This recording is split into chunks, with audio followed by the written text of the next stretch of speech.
Il était prévu, donc, à l'adresse précédente, une conférence annoncée depuis 2 ou 3 mois déjà, pour laquelle l'association Égalité et Réconciliation avait loué à cette salle privée, pour je crois 1200 €, une des 3 salles. Cette conférence était annoncée de longue date. Il y a un contrat, donc c'était Égalité et Réconciliation, etc. Donc tout existait dans les formes, le sujet était bien établi, la France, l'islam et les banlieues. Donc il y avait a priori soit aucun problème, soit s'il y avait problème, l'interdiction aurait dû survenir bien avant. Hein, voilà. Donc là on remarque une espèce de procédure perverse qui se met en place systématiquement, notamment avec Dieudonné, pour ceux qui connaissent.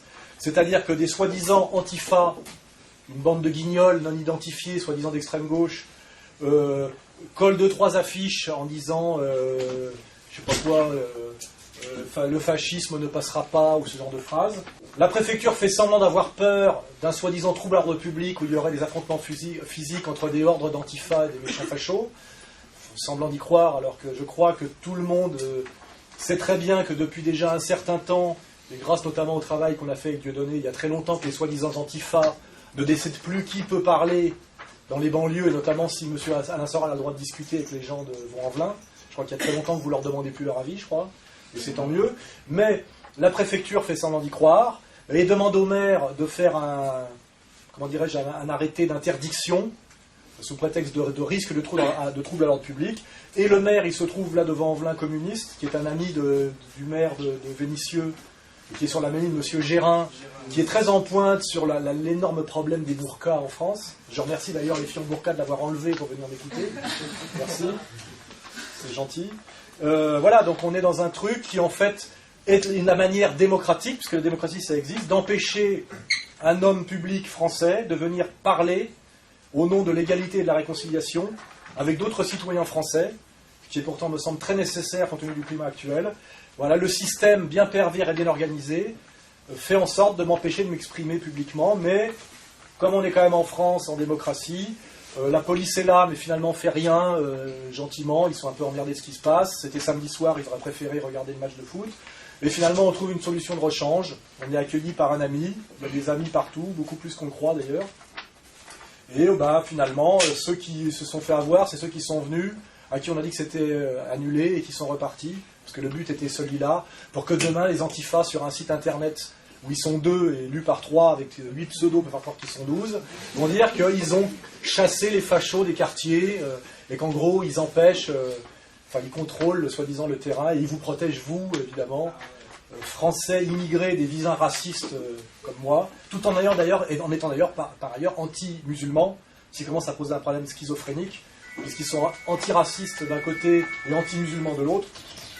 Et malheureusement, il se trouve qu'aujourd'hui, cette personne qu'ils attaquent est en même temps celle qu'ils agressent. Et que finalement, ils en protègent une contre eux-mêmes. Hein, puisque donc, on est dans la schizophrénie de l'extrême gauche actuelle, qui est à la fois antiraciste et anti-musulmane, mais il se trouve que, compte tenu de la sociologie française, le musulman est aussi le maghrébin ou l'homme de couleur, et ça, c'est la contradiction dans laquelle se trouve aujourd'hui Besancenot, qui pilote ma persécution, comme vous avez pu le remarquer en haut lieu, et qui les conduisent aujourd'hui, comme vous l'avez vu sur les vidéos qu'on a faites avec Dieudonné, où on prend des coups pour essayer de faire comprendre ce qui se passe, parce que malheureusement, il n'y a que comme ça qu'on peut le faire. Hein. C'est en prenant des coups pour que les gens voient. Vous savez, c'est jeté comme ça, il y a le sniper, comme ça vous pouvez identifier le sniper. C'est un peu ça l'idée, on prend des coups pour que vous voyez qui les donne. Quoi. Voilà. Et c'est finalement une espèce de situation étrange où des antifascistes qui sont déguisés en fascistes, il suffit de les regarder, au nom de l'antifascisme, frappent aujourd'hui des jeunes filles musulmanes, côte à côte avec des authentiques Français patriotes comme moi. C'est les manifs qu'on a vécues pendant la liste antisioniste, c'est la manif qu'on a vécue à Denfert-Rochereau quand nous étions venus avec des drapeaux français défiler pour Gaza. Et il faut savoir que la police a fait en sorte, comme elle le fait à chaque fois, qu'il n'y ait pas de drapeau français dans les manifestations pour Gaza, pour qu'on voit bien à la télé qu'il n'y a que des drapeaux algériens, marocains ou du Hezbollah, et qu'après, par contre, les manifs du CRIF, elles, pour Israël, elles, à ce moment-là, il n'y a que des drapeaux français, évidemment, car vous savez bien que, effectivement, les patriotes français sont dans le camp du CRIF, et pas dans le nôtre, voilà. Donc là, on comprend bien, par le vécu, ces espèces de procédures de domination et de manipulation assez subtiles, qui sont la démocratie. La démocratie, c'est la manipulation subtile. Dans un régime non démocratique, on aurait été emballé, un peu passé à tabac, donc il ne faut pas se plaindre, c'est pas si mal, voilà. Mais c'est vicieux, voilà, c'est vicieux. Et donc vicieux, c'est-à-dire que malheureusement, il y a des gens qui ne comprennent pas. Et donc notre boulot, votre boulot aussi, c'est de relayer, et du côté des nationaux et du côté des Français, on va dire plus récents, parce que moi j'ai cette double étiquette, j'en parlerai un peu après, de faire comprendre à ceux qui n'ont pas compris, en gros, finalement, qui sont les méchants, qui cognent, qui a le pouvoir, et peut-être, sans parler d'amis, ou etc., qui sont les ennemis les plus dangereux, les ennemis principaux, et surtout les ennemis qui ont les moyens de vous faire du mal, parce que c'est ça le problème, parce qu'on peut très bien ne pas aimer Le Pen, il faut même que vous croyiez que Le Pen n'a pas le pouvoir en France, hein, et qu'il y a 2 types d'individus aujourd'hui qui sont obligés de marcher à l'ombre, et qui ont des problèmes avec la police, c'est Le Pen et les musulmans. C'est intéressant. Je profite d'ailleurs de cette petite aparté pour remercier quelqu'un qui nous a aidés à essayer de débloquer la situation, sachant ce qui nous arrivait, qui m'a appelé alors qu'il était malade, qui m'a appelé tout à l'heure sur son portable pour essayer de faire, qui nous a d'ailleurs donné un avocat, parce que nous avons essayé de faire un référé heure par heure auprès du tribunal administratif pour contester l'annulation de la salle, parce que s'ils l'ont fait à midi, c'est pour nous empêcher de nous exprimer. Et cette personne que je voudrais remercier, qui n'est pas tout à fait sur notre ligne, mais qui est quelqu'un de respectable, c'est Bruno Gollnisch. Bruno Gollnisch nous a aidés à faire en sorte que cette réunion se tienne ce soir, car même s'il n'est pas tout à fait sur ma ligne, c'est quand même ce qu'on peut appeler chez nous un honnête homme, c'est-à-dire quelqu'un qui est pour le débat, et qui est un homme de foi, et qui en tant qu'homme de foi catholique respecte les autres hommes de foi, et avec les coups qu'il a pris, il a bien compris que pareil, il avait des ennemis bien plus violents, bien plus puissants, et bien plus haineux de la France qu'il aime que peut-être certaines personnes ici qui ne sont pas sur sa ligne, ce que d'ailleurs personne n'exige ici. Je n'ai jamais exigé que quiconque en sortant d'une réunion que je fais aille voter pour qui que ce soit. On essaie simplement d'aider les gens à approfondir leur culture citoyenne, car la démocratie, c'est des citoyens qui votent, mais des citoyens qui votent parce qu'ils comprennent ce que c'est que la machine politique. Et qu'il est bien évident qu'aujourd'hui le système démocratique, c'est de faire voter les gens, mais en les abrutissant au maximum pour qu'ils votent effectivement, à la fin, pour Obama, voilà, on n'annule pas les élections, mais on fait en sorte, en abrutissant les électeurs et en réduisant le système électoral à une absurdité, à ce que de toute façon, les élections ne servent strictement à rien et que ce soit un énorme montage bouffon. Voilà. Donc, on est là ce soir pour essayer de faire monter le niveau de conscience citoyenne par un dialogue constructif. Voilà. Donc ça, c'était remarque. Donc on voit bien aujourd'hui, effectivement, que finalement, des gens d'extrême gauche qui sont une poignée ont immédiatement obtenu de la préfecture qu'elle donne l'ordre au maire de supprimer notre réunion. Donc on voit bien qu'il y a une connexion. Petit groupuscule d'extrême gauche, préfecture de police, et le maire communiste, mais sur une ligne très très anti-Bourka, visiblement était très content d'annuler la réunion. Les électeurs de Vaux-en-Velin font ce qu'ils veulent aux prochaines élections, mais visiblement ce monsieur-là ne fait pas partie de nos amis. Voilà. Hein. Dernière remarque, il est évident que grâce au travail qu'on a fait aussi avec Dieudo et grâce au travail que vous faites aussi, les histoires de troubles à l'ordre public ou des soi-disant antifas prétendraient nous empêcher de discuter entre nous. Cette période est passée, elle a existé. Ils n'oseraient pas mettre les pieds à Vaux-en-Velin, nous le savons tous, hein, car nous les chasserions ensemble. Et c'est ça qui est intéressant, c'est qu'aujourd'hui, cette extrême gauche néocoloniale a cessé de vous traiter comme des enfants. Hein, parce que ça, c'est insupportable. Hein, c'est ce qu'on appelait... l'indigénat, qui a existé sous Julien Drey pendant des années. Et on vous donnait 2 ballons de foot, 3 ghetto blasters, et vous faisiez exactement là où on vous dit de faire, ce qu'on dit normalement aux chiens. Cette période-là, au moins, est révolue. Hein. Bon, Julien Drey vient d'échapper à la justice grâce à ses puissantes relations, mais je pense que sa crédibilité en banlieue et de toute son organisation, soi-disant, qui s'appelait SOS Racisme, et donc, dont on a compris d'ailleurs, au bout de 25 ans, que c'était pour sauver le racisme, parce que je crois que sans SOS Racisme, le racisme aurait disparu depuis déjà les années 85. Mais grâce à SOS Racisme, qui a bien éduqué les jeunes de banlieue issus de l'immigration à haïr les Français comme moi, et qui parallèlement a bien en même temps et aller voir en douce les Français comme moi pour dire « voyez que ces gens-là vous détestent et qu'ils sont hostiles, et qu'heureusement qu'en Israël nous sommes l'avant-garde du monde judéo-chrétien et qui luttons contre le danger bougnoulique », parce qu'on voit très bien comment la combine est montée. Hein. Je pense que cette période où ces gens-là pouvaient nous prendre pour des imbéciles est un peu révolue. Alors ils ont encore des moyens de police qui nous empêchaient de nous réunir, qui sont des moyens médiocres, ils nous ont fait déplacer de 300 mètres, mais nous sommes là, sans sécurité, sans armes, sans violence, et j'ai fait ce genre de réunion, même quand j'étais, la courte période où j'étais au Front National, parce que j'ai été au Front National quelques mois, on sait pourquoi j'y suis allé, d'ailleurs si des gens veulent le savoir, si quelqu'un veut que je leur rappelle pourquoi j'y étais, je leur rappellerai, c'est pas comme il y a marqué sur les affiches que j'en ai été viré parce que trop extrémiste. J'ai accepté d'être le conseiller de Le Pen sur la question des banlieues et sur la question sociale au moment des élections de 2007. Et moi, mon analyse, c'était les musulmans ont vocation à rejoindre les patriotes français car nous avons les mêmes valeurs en réalité, qui sont les valeurs, ce que j'appelle de la droite des valeurs. Nous avons des tas de points communs. Nous avons des valeurs, respect de la famille. Nous sommes finalement ensemble très éloignés du monde décadent, gauchiste, de la gay pride et de la technoparade. Et c'est dommage de nous faire la guerre entre nous, alors que quelque part, nous partageons beaucoup de choses en commun. Voilà. Il y a un certain respect du patriarcat, un certain respect des valeurs classiques, etc. Ce que M. Gollnisch a parfaitement compris d'ailleurs récemment en participant à certaines réunions. Voilà. Donc j'étais allé au Front National en disant, surtout que Le Pen était déjà très pro-arabe en politique étrangère, c'était le plus pro-arabe en politique étrangère de tous les Français. Je disais, de toute façon, être contre les voyous, c'est pas être contre les musulmans ou les gens de banlieue, car en banlieue, les trois quarts des gens sont contre les voyous aussi, et les trois quarts des pères de famille de banlieue, leur rêve, ce n'est pas que leur fils soit un délinquant.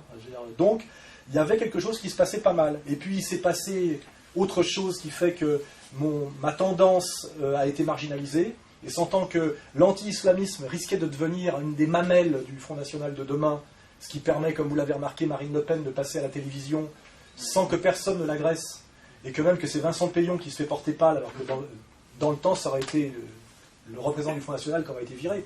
Maintenant, c'est le mec du PS qui ne vient pas. Bon, il se trouve que la tendance anti-islamique du Front a marqué des points, parce qu'avec l'anti-islamisme, on a droit aux médias et à la respectabilité, car personne n'injurie Marine Le Pen sur un plateau, alors que Gollnisch, les mecs ne le regardent même pas quand il lui parle. C'est assez étrange.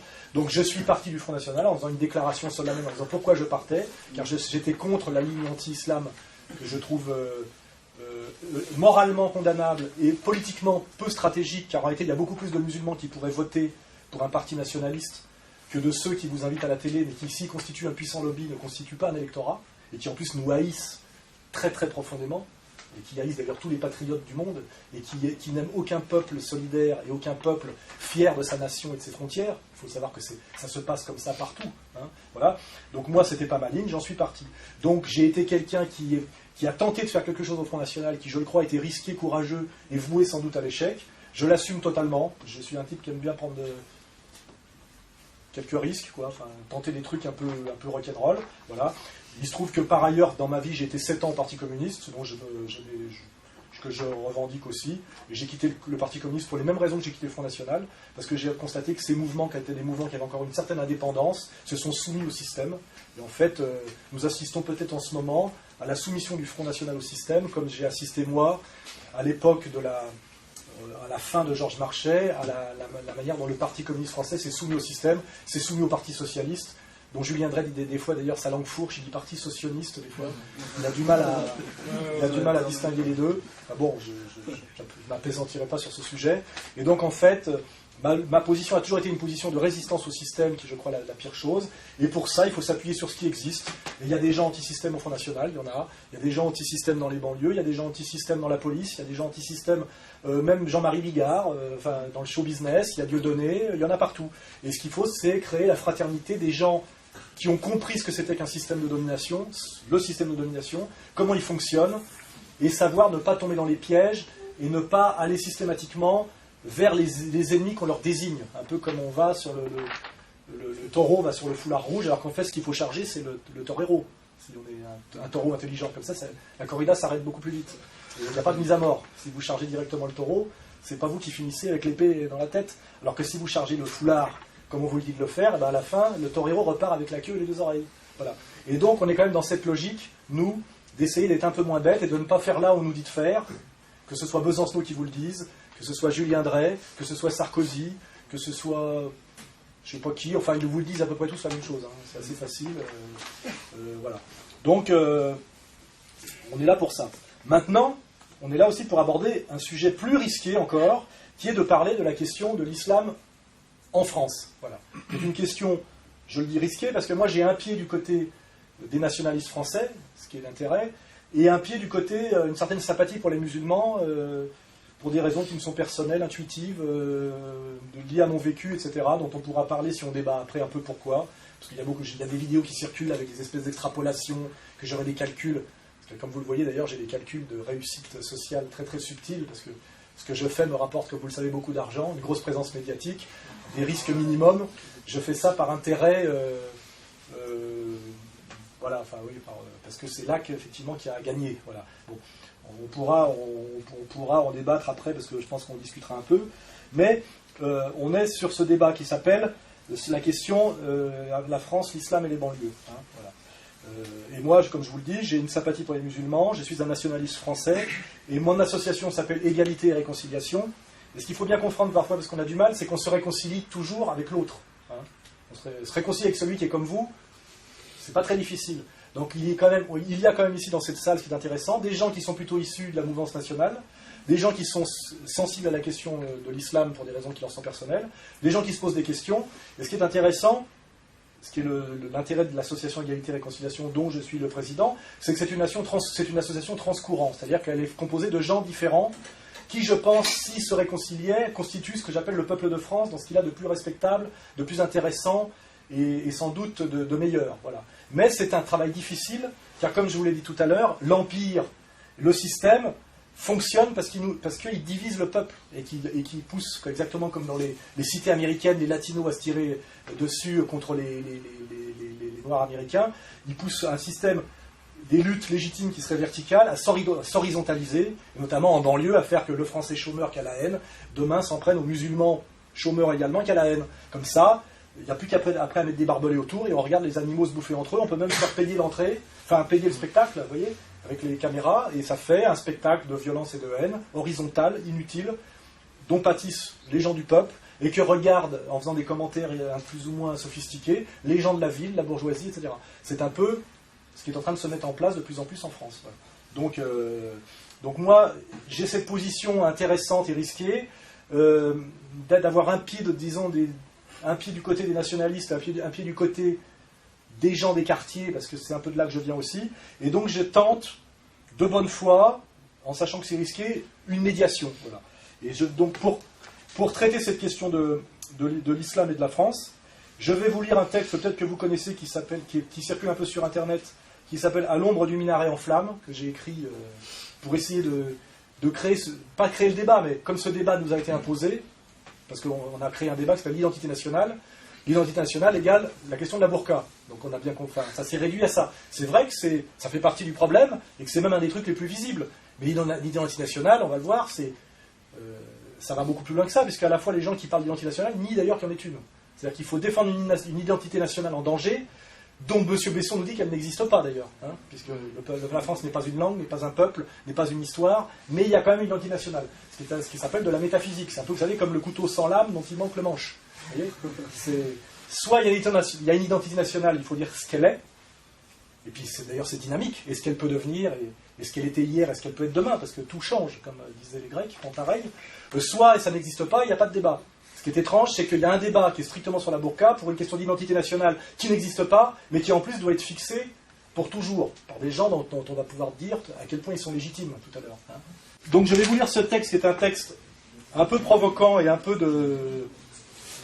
pour lancer le débat, et après, une fois que vous me l'aurez laissé le lire entièrement, je pense que ça vous fera venir des questions, et je vous demande, comme c'est un peu sauvage mais qu'on est très bien élevé, de lever la main et de parler les uns après les autres, dans un jeu de questions-réponses bien argumenté pour essayer de faire avancer les choses. Sachant que moi, je suis dans une médiation, je n'ai pas les réponses. Hein.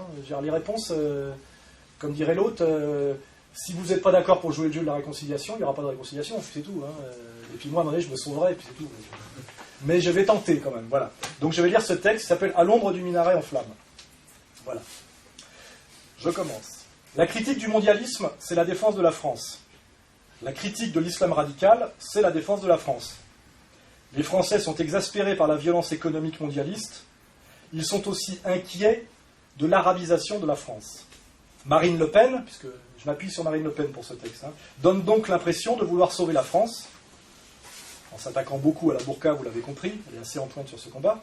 Mais comme Milosevic, qui voulait sauver la Grande Serbie plutôt que la fédération yougoslave, ne risque-t-elle pas, dans les faits, de la précipiter dans la guerre civile? Et la guerre civile, n'est-ce pas ce que veut l'empire mondialiste, lui qui prospère partout, en Yougoslavie, au Liban, en Irak, sur les décombres des nations?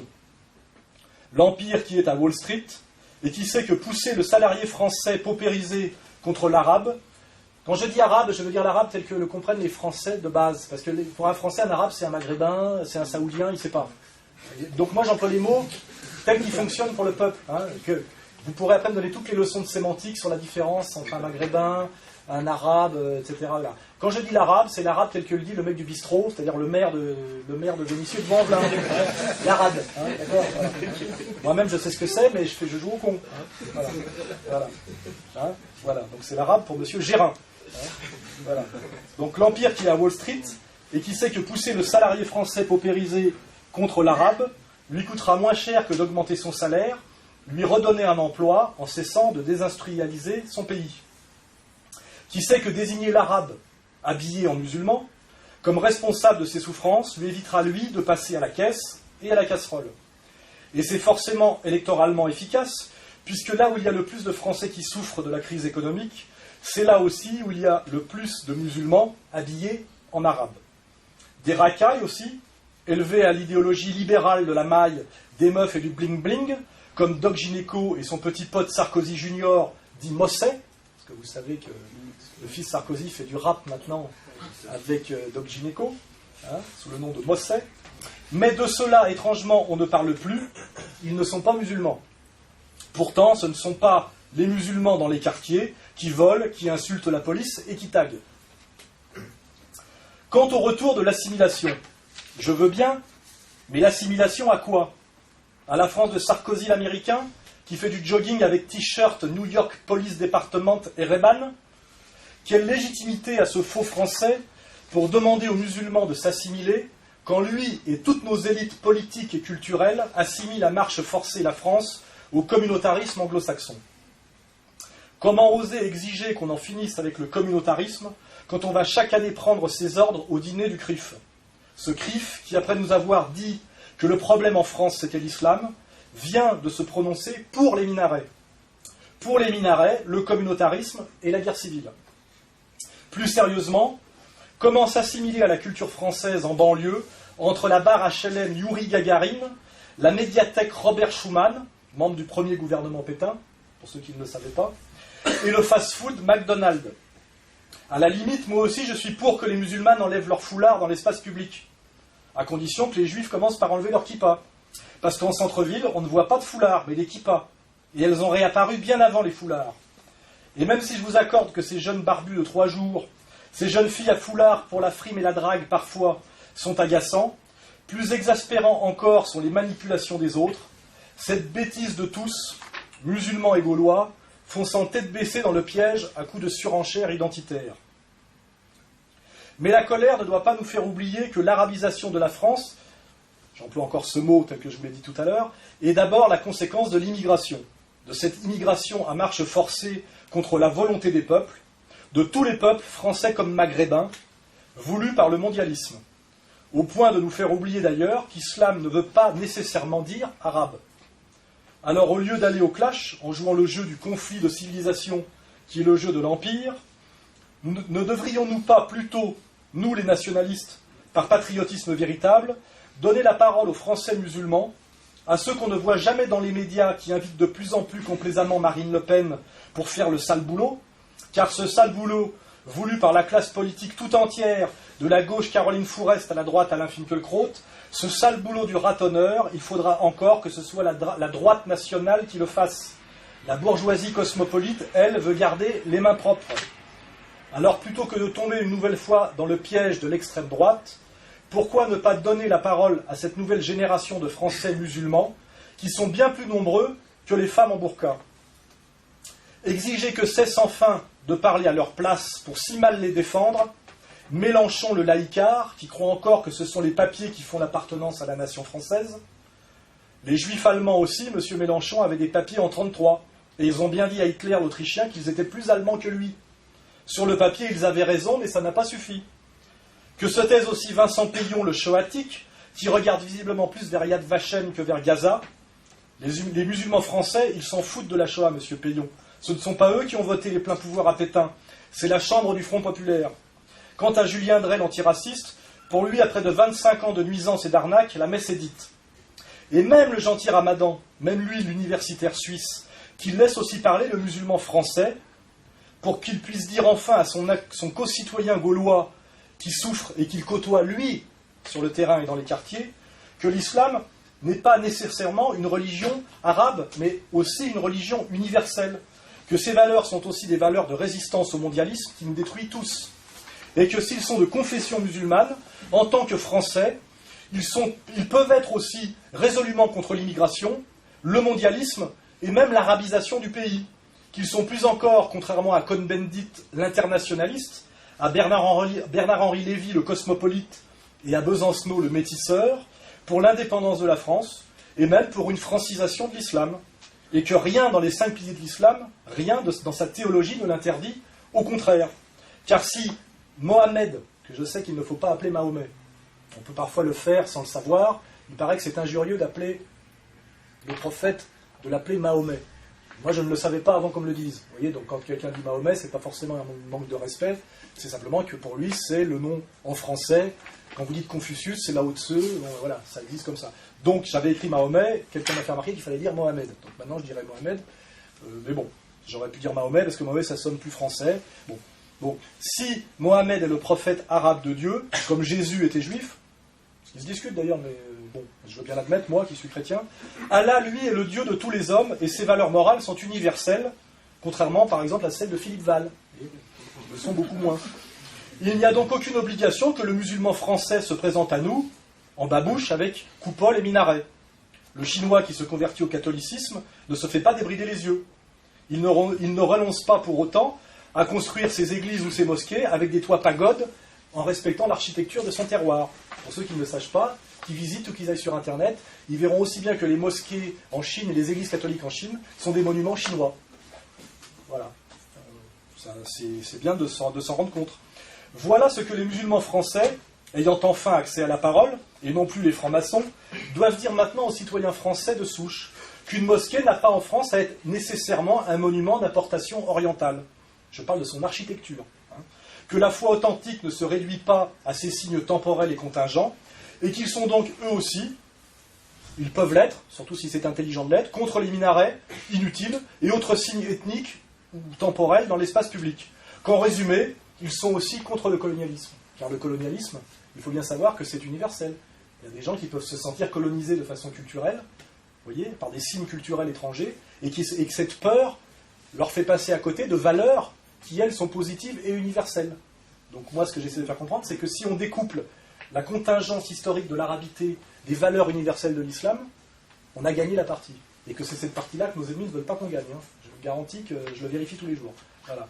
Le dire vite, clair et fort au peuple de France en colère, pour ne pas devenir demain les boucs émissaires de la crise pilotée par Wall Street, savamment relayée en France par le CRIF et Besancenot, comme vous avez pu le vérifier. Je pense qu'on on avait bien vu une fois chialer Besancenot devant. C'est comme les acteurs, il sait bien chialer au moment où il faut, chez Ardisson. Il avait chialé devant le patron du CRIF, qu'il avait soupçonné d'antisémitisme, le pauvre petit. Moi, ça me fait chialer quand on me traite d'antisémite. Oh, c'est mon gros problème. Tu vas plus avoir de larmes alors. Ouais. Donc, de cette crise économique pilotée par Wall Street, savamment relayée en France par le CRIF, et dont Marine Le Pen, à ne pas plus y réfléchir, risque de devenir le prophète. Parce que sur le plan pratique, qu'il y ait loi ou ordonnance anti-burqa, on sait qu'il y aura une loi bientôt, c'est urgent évidemment, hein, la crise est là, comment dévoile-t-on les femmes dans l'espace public ? On envoie des petits bleus, les mêmes qui étaient là tout à l'heure et qui n'ont pas bougé d'ailleurs, élevés aux droits de l'homme, arracher des fichus de force dans des lieux de non-droit peuplés de sous-prolétaires très nerveux sur la question du respect, là où même avec un ballon de football, ces mêmes flics ne peuvent plus mettre un orteil. Hein. J'aimerais bien les voir à enlever les burqas des femmes dans les cités chaudes, moi. Les pauvres petits mecs payés 7000 balles avec des uniformes dessinés par Balmain. Je pense qu'ils vous pouvez être sûr qu'ils n'iront pas. Hein. Ils ne sont pas assez bien payés pour ça. Vous voyez. Donc, la loi anti-burqa, c'est du flanc, du signe et une déclaration de guerre. Pousser les musulmans humiliés à se radicaliser. Ça n'a pas réussi avec la loi sur le foulard, au moment de la seconde intifada, petit hasard. Alors on y retourne avec la burqa, peut-être avant de bombarder l'Iran. L'Iran qui, au passage, est musulman et perse. Comme quoi on peut être musulman et pas arabe, vous voyez. Parce que pour ceux qui n'ont pas de culture, les Perses ne sont pas arabes. Hein. Et pas du tout arabes. Mais ils sont très musulmans. Hein. Il y a un certain Ahmadinejad en ce moment qui fait bien le boulot. Hein. Voilà. Ils vont finir par l'avoir, leur guerre civile généralisée, nos mondialistes, pour qui toute nation solidaire et forte est un obstacle au futur gouvernement mondial. Ils vont l'avoir comme ils l'ont eu déjà en Yougoslavie, en Irak, au Liban et en Palestine. Hein. Voilà. Milosevic aussi, au lieu de sauver la fédération yougoslave, a voulu sauver la Grande Serbie. Ça, c'est pour ceux qui veulent sauver la France éternelle. Voilà. Et les Serbes ont eu la petite Serbie, avec la partition du Kosovo. Pour ceux qui s'intéressent au Kosovo, aujourd'hui, il y a un gouvernement musulman au Kosovo, mis de force par les Américains, sans même qu'on ait demandé leur avis aux Kosovars musulmans, qui demain se feront égorger par les Serbes dès que les Russes vont reprendre la main et qui seront chassés en Albanie. J'y étais, j'ai tout vérifié de A à Z, c'est comme ça que ça va finir. Hein.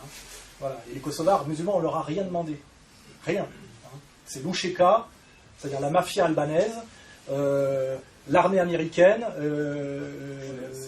les agents anglo-américains sionistes qui ont monté la combine pour nous faire une petite république islamiste en Europe, pour bien foutre la merde, bien monter l'anti-islamisme, et puis bien montrer que le problème, effectivement, en Europe, c'est l'islam. Le problème, c'est quand on va voir de près au Kosovo, qu'on n'est pas Dantec, qu'on n'est pas caché au Québec pour cracher dessus, on voit qu'en réalité, ce sont les Américains qui sont soi-disant en train de nous protéger du danger du terrorisme islamique, qui ont de toutes pièces monté une république islamique au Kosovo, où d'ailleurs ils ont construit avec l'argent des Saouds des mosquées blanches wahhabites, dans lesquelles ne vont pas les musulmans kosovars qui pratiquent un islam turc. Vous voyez, c'est pour ça que quand on va voir, là on voit d'un coup la combine, c'est exactement le contraire de ce qu'on croyait, quoi. Hein, voilà.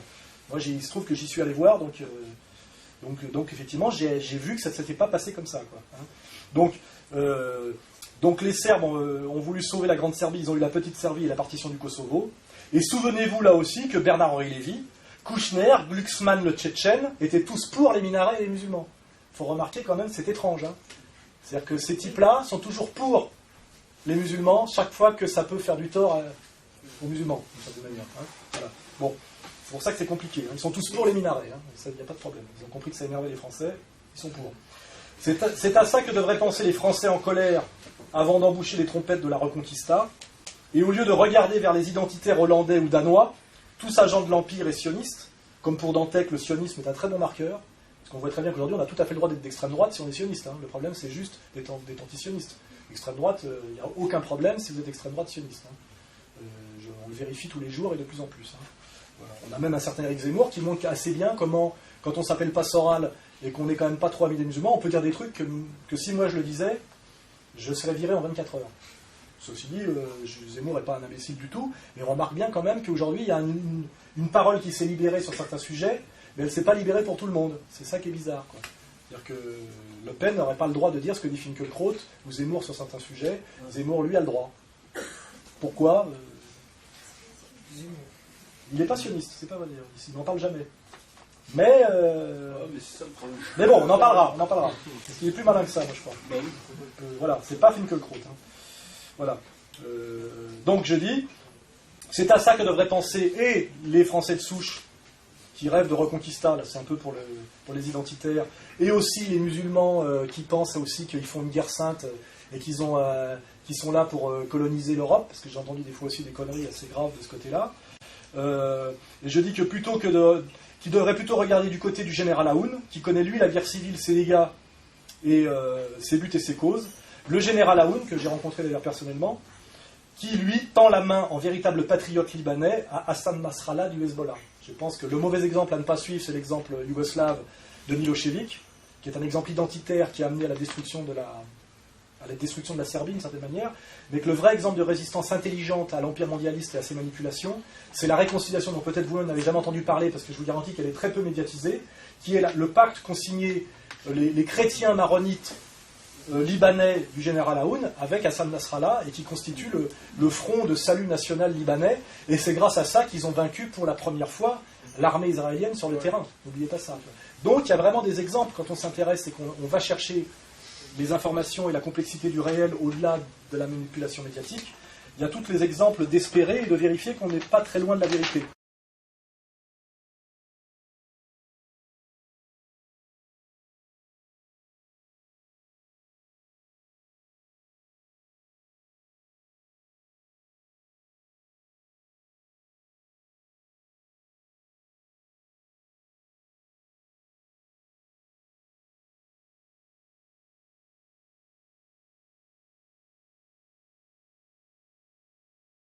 Je vous ai lu ce petit texte, dans lequel je pense qu'il y a à peu près tout en germe les sujets de discussion possibles et imaginables sur ce sujet complexe et très central aujourd'hui, parce qu'on aurait pu faire une conférence sur la crise économique, mais ce n'est pas le sujet.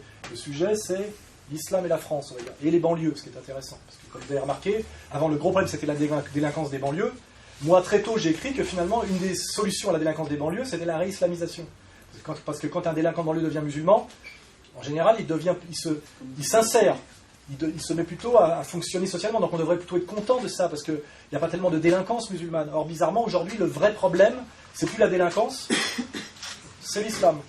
Et d'ailleurs, dans cette question-là, on occulte quelque chose, c'est qu'on montre du doigt le maghrébin musulman, mais en banlieue, il y a aussi beaucoup de Noirs originaires d'Afrique, qui eux ne sont pas parfois musulmans ou pas. Pour ceux qui connaissent le Forum des Halles, toutes les bandes de délinquantes sont des bandes d'Africains, ou de gens noirs. Et ce problème est totalement occulté. Et aujourd'hui, quand on parle de banlieue, ça c'est un sujet, on met ensemble, comme si c'était la même chose, des musulmans souvent d'origine maghrébine et des Africains qui sont souvent pas musulmans. Et or, c'est des problèmes différents qui sont aussi des problèmes à l'intérieur des banlieues. Je veux dire, ça ne se passe pas si bien que ça non plus entre ces populations-là. Donc, c'est des sujets aussi où les journalistes ne font pas leur travail. Parce qu'aujourd'hui, on a l'impression que la banlieue, ce sont que des musulmans. C'est beaucoup plus compliqué que ça. Joe Star n'est pas musulman. Hein. Et même s'il était musulman, il vaut mieux qu'il ne le soit pas. Il ferait beaucoup de tort à sa religion. Hein. C'est ce que je dis à certains types qui seraient islamistes pour faire joli. Il faudrait peut-être mieux pas que tu te déguises trop entre deux séances de vente de chichons, parce que tu fais du tort à ta religion. Remets le survêtement, c'est mieux. Voilà. Donc, parce qu'il y en a, hein. Je le sais, je fréquente. Hein. Il y a des filles voilées parce qu'avec le voile, d'un seul coup, elles valent plus cher sur le terrain de la séduction que la fille en string qui est soupçonnée de se faire tourner. J'ai vu ça, il faut le savoir. Il y a aussi aujourd'hui une mode du voile comme argument de séduction, ce qui n'est pas du tout, je crois, si j'ai compris l'islam. En même temps, je vois que le voile, c'est pour être discret et pudique dans l'espace public. Quand ça devient une revendication de mode agressive, arrogante et une stratégie de séduction, ça peut devenir un contresens selon le Coran. Vous voyez ? Donc tout est très compliqué, c'est ça que je veux dire. Hein. Voilà. Et moi, les meilleurs musulmans que j'ai vus, puisque je dialogue avec des théologiens, le recteur de la mosquée de Bordeaux, il est en costume cravate. Hein. Alors que moi, je vois souvent les types, ils te sortent la djellaba, les babouches, parce qu'ils sont musulmans depuis 15 jours. Ils sortent juste de prison pour trafic de drogue. Et ça, tout ça, ça fait un peu du tort. Vous voyez ? Donc, moi, je vous l'ai dit, les meilleurs musulmans et les meilleurs musulmans, c'est pas ceux qui affichent les plus les signes extérieurs d'islamité. C'est plutôt l'inverse. Et c'est d'ailleurs pareil dans toutes les religions. Ce qu'on appelle l'esprit et la lettre. Chez nous, il y a une pièce de théâtre qui s'appelle Tartuffe de Molière qui raconte ça. Plus la religieuse déguise, plus quelque part il y a de choses à cacher. Hein. Et moi, je pars du principe que je ne sais pas ce que c'est que l'islam, je ne suis pas théologien, mais je ferai remarquer des gens qui... Parce qu'aujourd'hui, j'ai beaucoup qui m'expliquent que j'ai rien compris à l'islam. Eux, ce sont tous des spécialistes de la théologie musulmane.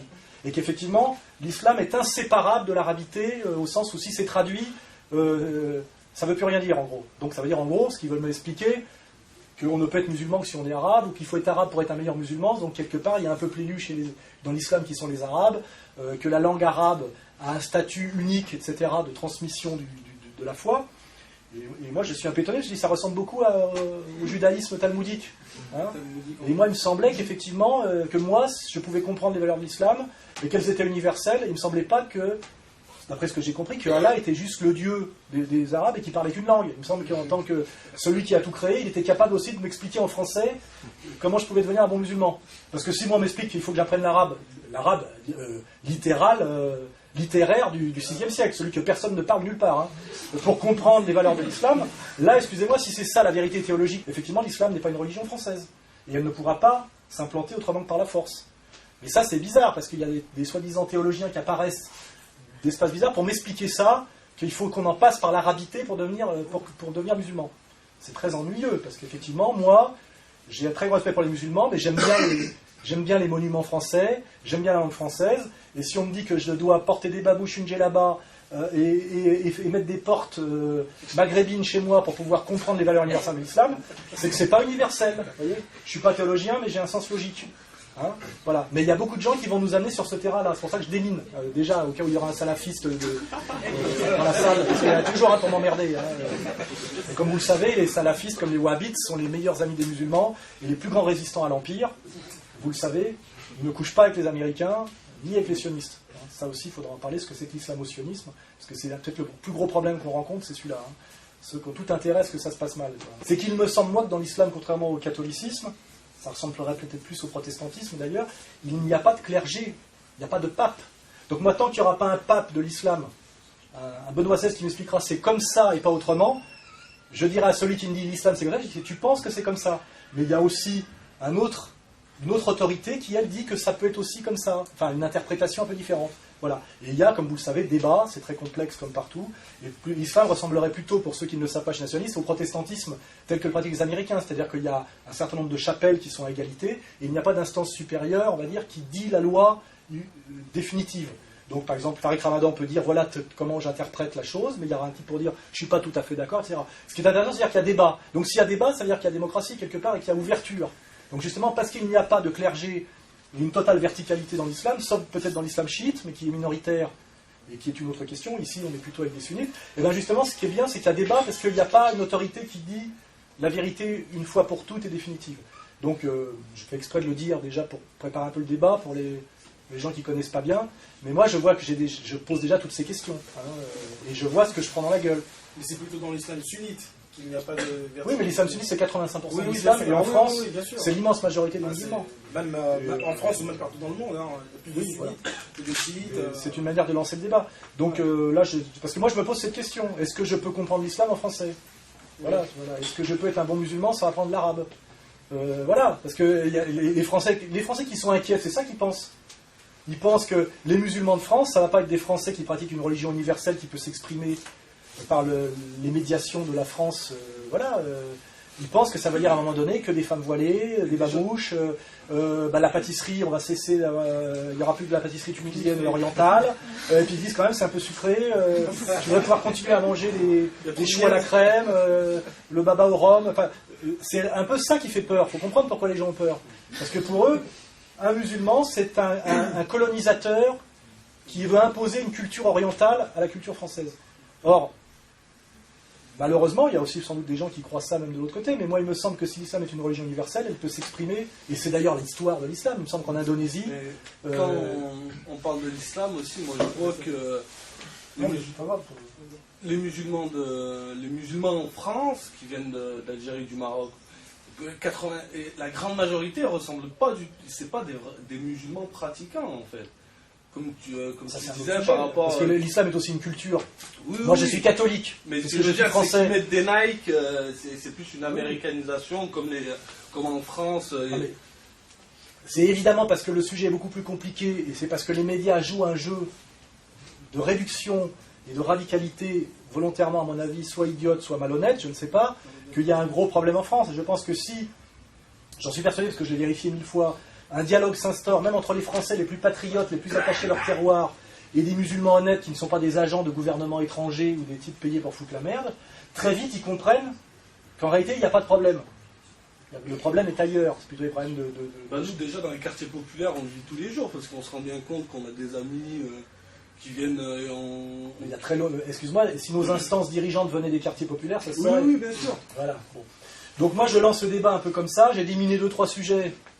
Je suis malin maintenant, je ne vais pas les prendre trop frontalement dans la gueule, parce que je suis courageux mais quand même organisé, je suis ce qu'on appelle un battant organisé. Donc maintenant si vous voulez lever la main et poser des questions très pertinentes, c'est le moment.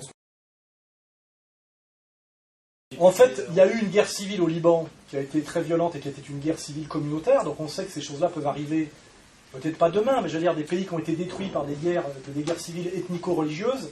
Il y a la Yougoslavie. Il a failli y avoir la Russie, avec l'affaire tchétchène. Il y a eu le Liban qui a souffert terriblement. Et il y a eu dans une première époque où les chrétiens maronites, qui étaient la tendance des Jaja et des Gemayel, qui ont été sionistes, anti-musulmans, en pensant que finalement ils incarnaient le monde judéo-chrétien.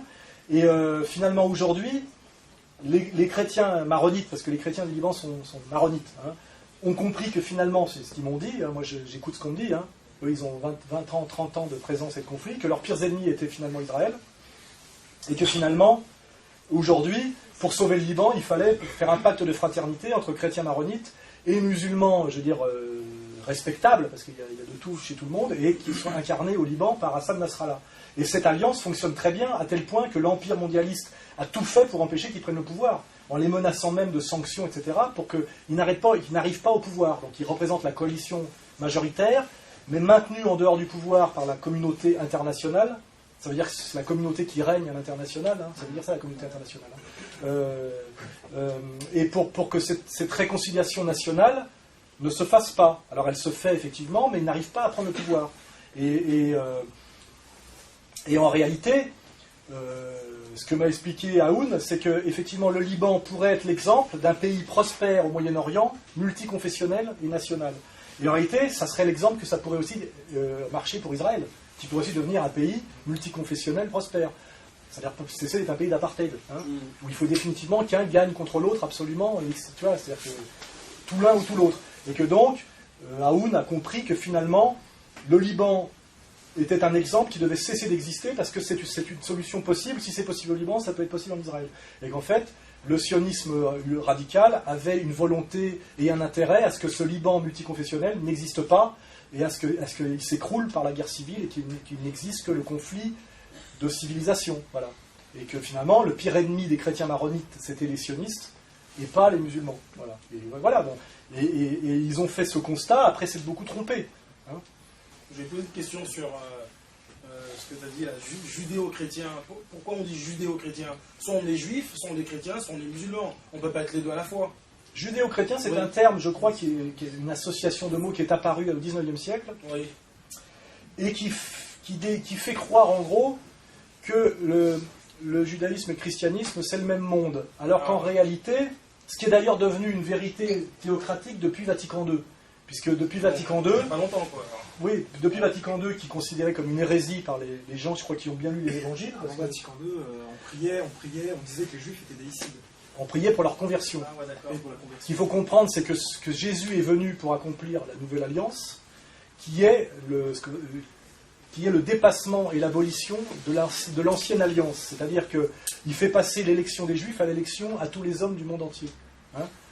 Donc les Juifs, qui sont une avant-garde révolutionnaire de la foi, sont désinvestis de leur mission d'avant-garde par la prise du pouvoir définitif de la foi. Donc Jésus vient abolir... C'est-à-dire qu'à partir de Jésus, on est tous juifs. Voilà. Ah ouais, okay. C'est-à-dire qu'il n'y a plus de juifs. En gros, c'est-à-dire que nous sommes tous des élus. Hein, c'est ça veut dire, ce qu'il veut dire. Voilà. Et ça, jusqu'à Vatican II, ça veut dire qu'il ne pouvait pas... La nouvelle alliance abolissait l'ancienne alliance. Aujourd'hui, pour des raisons plus politiques que théologiques, car c'est indéfendable théologiquement, le Vatican, pour ne pas avoir d'emmerde, admet que la coexistence de l'ancienne alliance et de la nouvelle alliance. Ça veut dire que Jésus admet les juifs, mais les juifs, eux, n'admettent pas Jésus. Bah oui, Pour eux, c'est jamais qu'un rabbi apostat, fils d'une putain et d'un soldat romain. C'est-à-dire que c'est ça qui est un peu étrange, c'est que nous, on est obligés de respecter des gens qui prétendent être le peuple élu, alors que Jésus nous a dit que nous étions tous des élus, hein, et eux, pendant ce temps, continuent à chier sur le Christ, comme jamais l'islam ne se serait permis de traiter Jésus. Car si Jésus n'est pas le Messie pour l'islam, il est quand même un prophète et honoré avec Marie, Abraham et toute la ligne des prophètes. Ce que je veux dire, c'est pour ça que c'est ce que je dis même quand je parle avec des catholiques traditionnalistes, je veux dire, dans l'échelle de la haine du Christ, c'est incomparable entre le statut de Jésus chez les musulmans est incomparable avec le statut de Jésus dans le judaïsme. Je parle du judaïsme talmudique, puisque il y a un judaïsme d'avant Jésus-Christ et un judaïsme d'après Jésus-Christ. L'Empire, c'est ce qu'eux-mêmes appellent le nouvel ordre mondial. C'est-à-dire le monde capitaliste occidental. Comment ? C'est flou. Eh ben, c'est quand George Bush dit le nouvel ordre mondial, c'est quelque chose dont le pouvoir aujourd'hui est aux États-Unis, sans pour autant que ce soit le peuple américain. Hein. Je pense qu'il y a autant de différences entre le peuple américain et le pouvoir américain qu'entre Sarkozy et moi, en gros. Mais l'Empire, ça existe. C'est quelque chose qui, à mon avis, a commencé dans son projet avec les pères pèlerins, hein, c'est-à-dire l'arrivée des colons venus d'Europe en Amérique, et qui ont décidé de conquérir le monde par la liberté du marché et la puissance de la banque, et qui ont donc dépassé le projet de l'Empire anglais, si on veut là.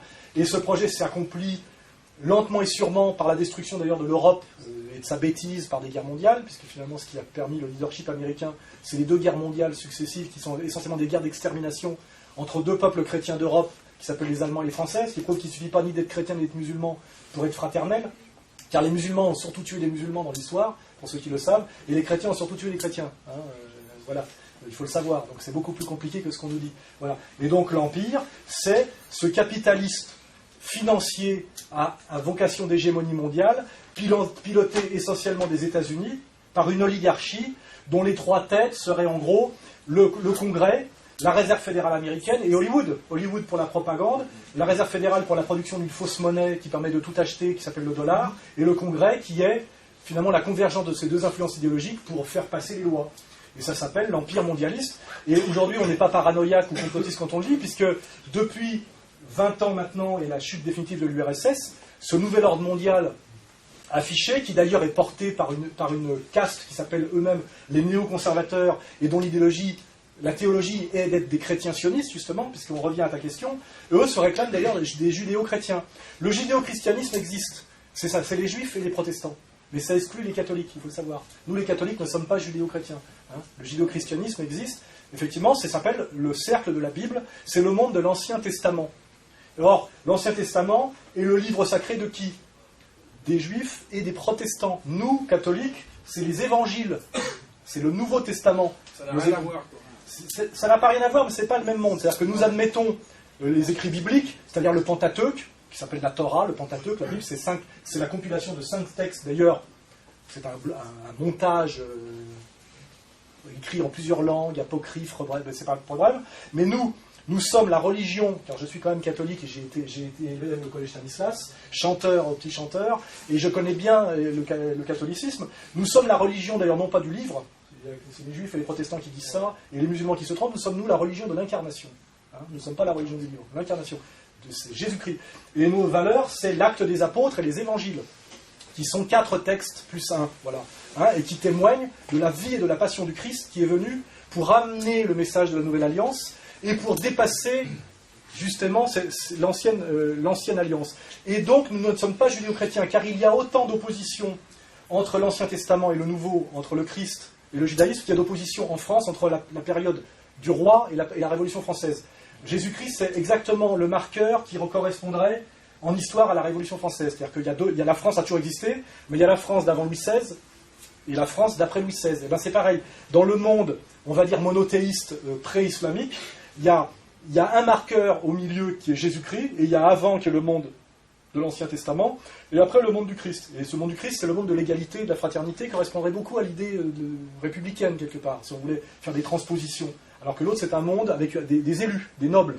C'est-à-dire des gens qui sont intrinsèquement au-dessus des autres, qui seraient comme une aristocratie. Et nous, qui sommes là d'ailleurs, c'est pas hasard, puisque toi tu es ancien de l'Action française, toujours membre de l'Action française. En réalité, nous sommes d'un monde assez étrange. Donc il est royaliste.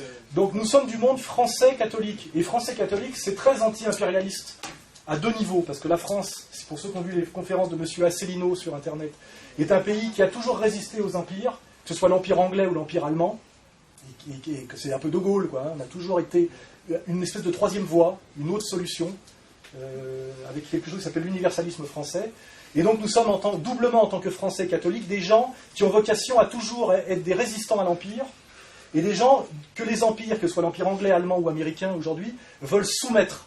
Et d'ailleurs avec la France sarkozyste, l'histoire des 30 dernières années, c'est la soumission de ce peuple français insoumis à la logique impériale, et qui est toujours une soumission française, latine, catholique, parce que la France est un pays européen et latin, hein, au monde thalassocratique, anglo-saxon, judéo-protestant. Il faut comprendre les niveaux de lecture. Et c'est pour ça que nous, comme on est intelligents et cultivés, les musulmans ne sont pas nos ennemis, car en fait, je dis, un catholique est aussi éloigné d'un musulman que d'un protestant, selon les critères de réflexion. Et sur certaines valeurs, il peut se sentir beaucoup plus proche d'un musulman que d'un protestant. Et de prétendre que les catholiques et les protestants seraient la main dans la main, avec les mêmes valeurs contre les musulmans, est un mensonge théologique, politique, sociologique et géopolitique. Alors je connais bien Choprad, il ne souscrit pas du tout à l'idée du choc des civilisations. Il faudrait le relire. Hein. Oui, mais tu l'as pas lu, tu as vu que la couverture. Je veux dire, Choprad ne croit absolument pas au choc des civilisations. Il vient de se faire virer de l'école de guerre parce qu'il a mis le doigt sur le montage du 11 septembre. Et par contre, Choprad n'est pas un pro-musulman. Il pense que l'alliance majeure qu'il faut avoir, c'est avec les Russes et les orthodoxes. Ben, c'est valide comme arme de guerre. Hein. La lutte des classes aussi, c'est valide. Mais c'est pas pour ça que c'est la solution au problème du monde. Voilà. Le choc des civilisations, c'est la théorie des néoconservateurs. Et c'est une idéologie qui dit aujourd'hui, il y a l'islam face au monde judéo-chrétien. Ce n'est pas du tout l'analyse de Choprad. Toute l'histoire du monde, c'est les chocs de civilisation. Hein. Il y a des civilisations et des civilisations qui sont en concurrence, en choc, etc. Mais le problème de la théorie du choc des civilisations, ça s'appuie sur un livre qui s'appelle d'ailleurs Culture et Carnage. C'est toujours les plus mauvais, c'est les Américains qui veulent faire de la géopolitique et de la philosophie, qui te dit que depuis la bataille du Thermopyle, la bataille 300. Il y a deux conceptions du monde. Il y a la conception finalement qui amène à l'American Way of Life américaine, en passant par les Grecs et je sais pas trop quoi, et le despotisme finalement oriental, qui finalement est Ahmadinejad. C'est-à-dire que pour lui, tout est l'accomplissement ou la répétition de ces deux modèles éternels et transhistoriques. Pour moi, un mec qui fait ça, c'est pas un mec qui pense. Hein, voilà, c'est tout. C'est comme quand il y a des gens pour me piéger qui me disent: est-ce que tu n'es pas d'accord avec la phrase de De Gaulle, que tu peux peut-être citer, la France est un pays de religion catholique, de race blanche, etc. Je dis, Charles de Gaulle a parfaitement raison de dire ça au moment où il le dit. Le problème, c'est que depuis, il y a eu la colonisation, la décolonisation, le regroupement familial, et puis il se trouve qu'aujourd'hui, la France, c'est effectivement un pays gréco-romain de race blanche et de religion chrétienne, qui a sur son sol 7 millions de musulmans que nous avons fait venir nous-mêmes, et qui ne nous ont pas envahis avec des fusils, et qui sont des Français, hein, et qu'est-ce qu'on fait ? Au nom de la France éternelle, on les rejette. Ça veut dire que la définition de la France évolue. Et il se trouve que nous sommes dans une période d'accélération de l'histoire. C'est pas la première fois, parce qu'il faut bien savoir que les comme Besson qui disent la France est un pays de métis, sont aussi des menteurs. La France a été un pays celte qui à un moment donné a subi des invasions très brutales et très resserrées. L'invasion romaine, nous avons été soumis par les Romains et nous sommes donc des Gallo-Romains, puis l'invasion barbare, qui effectivement sont les Germains, ce qui fait que nous sommes des celto romano-germain. Et puis à un moment donné, cette celto-romano-germitude est restée stable jusqu'au XVIIIe siècle, XIXe siècle. Et puis au XIXe siècle, avec l'accélération historique de la révolution industrielle et ses brassages, il y a eu d'un seul coup des Italiens, des Espagnols, des Portugais, des Polonais qui sont venus. Et donc il y a eu à nouveau une période de métissage. C'est-à-dire que la France n'est ni un pays qui a vocation à être métissé, on ne sait pas pourquoi, ni un pays qui a vocation à chercher quelle est sa pureté originelle, raciale, en essayant de remonter jusqu'à l'homme de Néandertal, s'il le faut, parce que la pureté, c'est toujours avant. Moi, j'ai demandé à des mecs, c'est quoi la vraie France ? Des mecs un peu, tu vois, à l'extrême droite, il y en a, ils remontaient jusqu'à Philippe le Bel. Après, c'était que des vendus, quoi. Même Louis XIV. Le problème, c'est, quand on pense que la vérité, c'est remonter le plus loin dans le passé, même le musulman est coincé. Hein, parce qu'il y avait avant le 7e siècle, il y avait des trucs, enfin voilà. Donc en réalité, il se trouve que la France est un pays dynamique, qui subit des choses que son peuple ne choisit pas toujours. Je n'ai pas choisi le regroupement familial, et je le dis en mon âme et conscience, j'aurais été contre si j'avais pu. Il se trouve qu'aujourd'hui, il a eu lieu. Nous avons quelque chose d'intéressant qui est un grand espace francophone. Nous avons sur notre territoire des millions de jeunes pleins d'énergie et de volonté qui vivent pour l'instant du RMI. Je serais très content qu'ils rejoignent les forces productives du pays, plutôt qu'on en fasse à la fin, qu'on mette des miradors et qu'on en fasse des eaux avec du RMI, de la drogue et des fusils mitrailleurs. Je veux dire, parce que simplement j'aime mon pays. Voilà. Et je ne dis pas que j'adore les musulmans et que j'adore qu'il y ait des noirs plein la France. Je dis que ces gens-là ne nous ont pas envahis militairement, c'est nous qui les avons fait venir, qui sont français, et qu'il faudrait être un mauvais patriote pour vouloir déclarer une guerre civile en France en pensant qu'on va revenir à la France blanche de... On peut choisir, ça peut être la France blanche du 19e siècle où il y a quand même des Polonais, des Espagnols et des Portugais, mais si on veut pas non plus des Polonais, et qu'on veut que des Auvergnats et je sais pas quoi, on peut revenir plus tôt, on peut même chasser les Bretons qui sont pas très, à l'époque n'étaient pas français. Moi je suis savoyard, je suis français après les Antillais, voyez. Donc c'est pour ça le problème de ça, à quel moment la France est pure, c'est une absurdité métaphysique. Ce qui ne veut pas dire, comme Besson, que la France a vocation à être une espèce de supermarché du métissage, où on fait venir le plus possible de nazes qui n'ont rien à faire ici, qui détestent la France, qui ne parlent pas la langue, et qui viennent ici pour se faire soigner grâce à la couverture, ce qui est en train de détruire la sécurité sociale. Voilà. Ça, c'est partir dans le n'importe quoi à la maison Snow. Voyez. Donc à un moment donné, simplement essayer de réfléchir intelligemment ce que c'est que la France, qu'est-ce qui nous est offert comme solution par rapport aux problèmes qu'on rencontre et que nous ne choisissons pas. Je n'ai pas choisi la France de la mixité actuelle, mais je vois que ça peut avoir il peut y avoir une issue positive et une issue négative à cette période. Et comme j'aime mon pays, je veux plutôt une issue positive que la destruction du pays. Et il y a des gens qui rêvent de la destruction de la France. Notamment, on parlait de l'impérialisme. L'impérialisme a intérêt à ce que la France ne soit pas un modèle alternatif ni un point de résistance. On voit comment de la première guerre du Golfe, de la deuxième guerre du Golfe, c'est la France qui a bloqué. Au moment de Maastricht, c'est la France qui a bloqué, et que la France est souvent un pays rebelle et un modèle civilisationnel alternatif, notamment au monde anglo-saxon, judéo-chrétien. Et d'ailleurs aussi une alternative au monde musulman. C'est vrai que s'il y a 3 modèles aujourd'hui, on peut dire qu'il y a le monde anglo-saxon du capital et de la marchandise, il y a le monde musulman de la Houma, et puis il y a aussi l'universalisme français, qui était un truc qui a beaucoup marché, puisque toutes les nations, même y compris la nation algérienne, sont fondées sur le modèle français en réalité. Hein. On imite souvent C'est la dialectique de Hegel. Hein. Je crois que rien n'est impossible pour qui a de la bonne volonté. Et je ne crois pas, moi, qu'un musulman soit quelqu'un de mauvaise volonté, par définition. Sinon, il y aurait quelque chose une trahison de l'esprit. Et moi, je crois toujours à la supériorité de l'esprit de la foi sur la lettre de la foi, il me semble. Sinon on tombe dans le talmudisme. Hein. C'est-à-dire qu'un homme pieux, c'est un homme qui démontre son respect de la religion par la respectabilité qu'il déploie dans ses actes, et pas forcément parce qu'il a une meilleure courbure de l'échine quand il prie sur le tapis, et qu'on se dit quand même il a la tête un peu plus baissée que les autres. Ça, c'est ce que chez nous on appelle la tartufferie. Et moi, il me semble que dès lors que des gens de bonne volonté, qui ont été élevés dans des valeurs, car je crois que toutes les religions sont des systèmes sociaux positifs, parce qu'ils permettent à la communauté humaine de sortir de la sauvagerie, de l'égoïsme individuel, pour aller vers la communion et la fraternité organisée. Et si l'islam a existé depuis des siècles, c'est qu'il est un modèle de fonctionnement social qui marche. Sinon, il aurait disparu. Ça, c'est de la sociologie. Et donc, moi, ce que je disais d'instinct dès le départ, c'est que peut-être la réislamisation des jeunes de banlieue qui, venant du Maghreb, étaient passés par l'idéologie libérale, même s'ils n'avaient pas identifié, car le rap, c'est l'idéologie libérale. Hein. C'est la consommation, le sexe, etc., était un moyen de devenir des Français en 3 temps. Parce qu'en retrouvant des racines et des valeurs, ils permettaient de sortir d'une névrose sociale et d'une crise qui leur permettait finalement, dans un 3e temps, de devenir de bons citoyens français. Parce que je pense qu'il faut toujours penser dans la durée. Je pense que la réislamisation peut être une période nécessaire pour arriver à la citoyenneté française, bien compris comme ça. C'est une analyse sociologique subtile. Alors qu'en réalité, par la délinquance, on n'arrive jamais à rien. Et moi, j'ai remarqué chez les amis que j'ai rencontrés que des types qui sont passés de la délinquance à un islam, non pas un islam délirant, extrémiste et suicidaire, l'islam n'est pas une religion de mort, hein, ça aussi je le dis pour certains qui m'ont dit que le but de l'islam c'était le but de mourir, le djihad pris dans son acception guerrière et non pas spirituelle. Ce n'est pas une religion de mort, l'islam. Hein. Le but c'est de ne pas produire que des martyrs, hein. C'est aussi de produire des pères de famille, des éducateurs, etc. Bon, voilà. Et que les femmes puissent faire des enfants et les élever. Voilà. Et en fait, avec le temps, il y a toujours moyen, je crois, moi, d'arriver à une solution qui corresponde. Un problème, c'est qu'on est dans une période où on a peu de temps pour réagir, et ce qu'Albert Ali a parfaitement compris, c'est que si nous ne trouvons pas, non pas des solutions, mais créer le dialogue intelligent, qui soit un dialogue et non pas un combat, on sera tous perdants très vite. Et en réalité, nous n'avons plus de temps. Ce que Albert Ali a parfaitement compris, c'est qu'on a perdu beaucoup de temps avec ces 25 dernières années, avec les errances de SOS Racisme, machin, etc.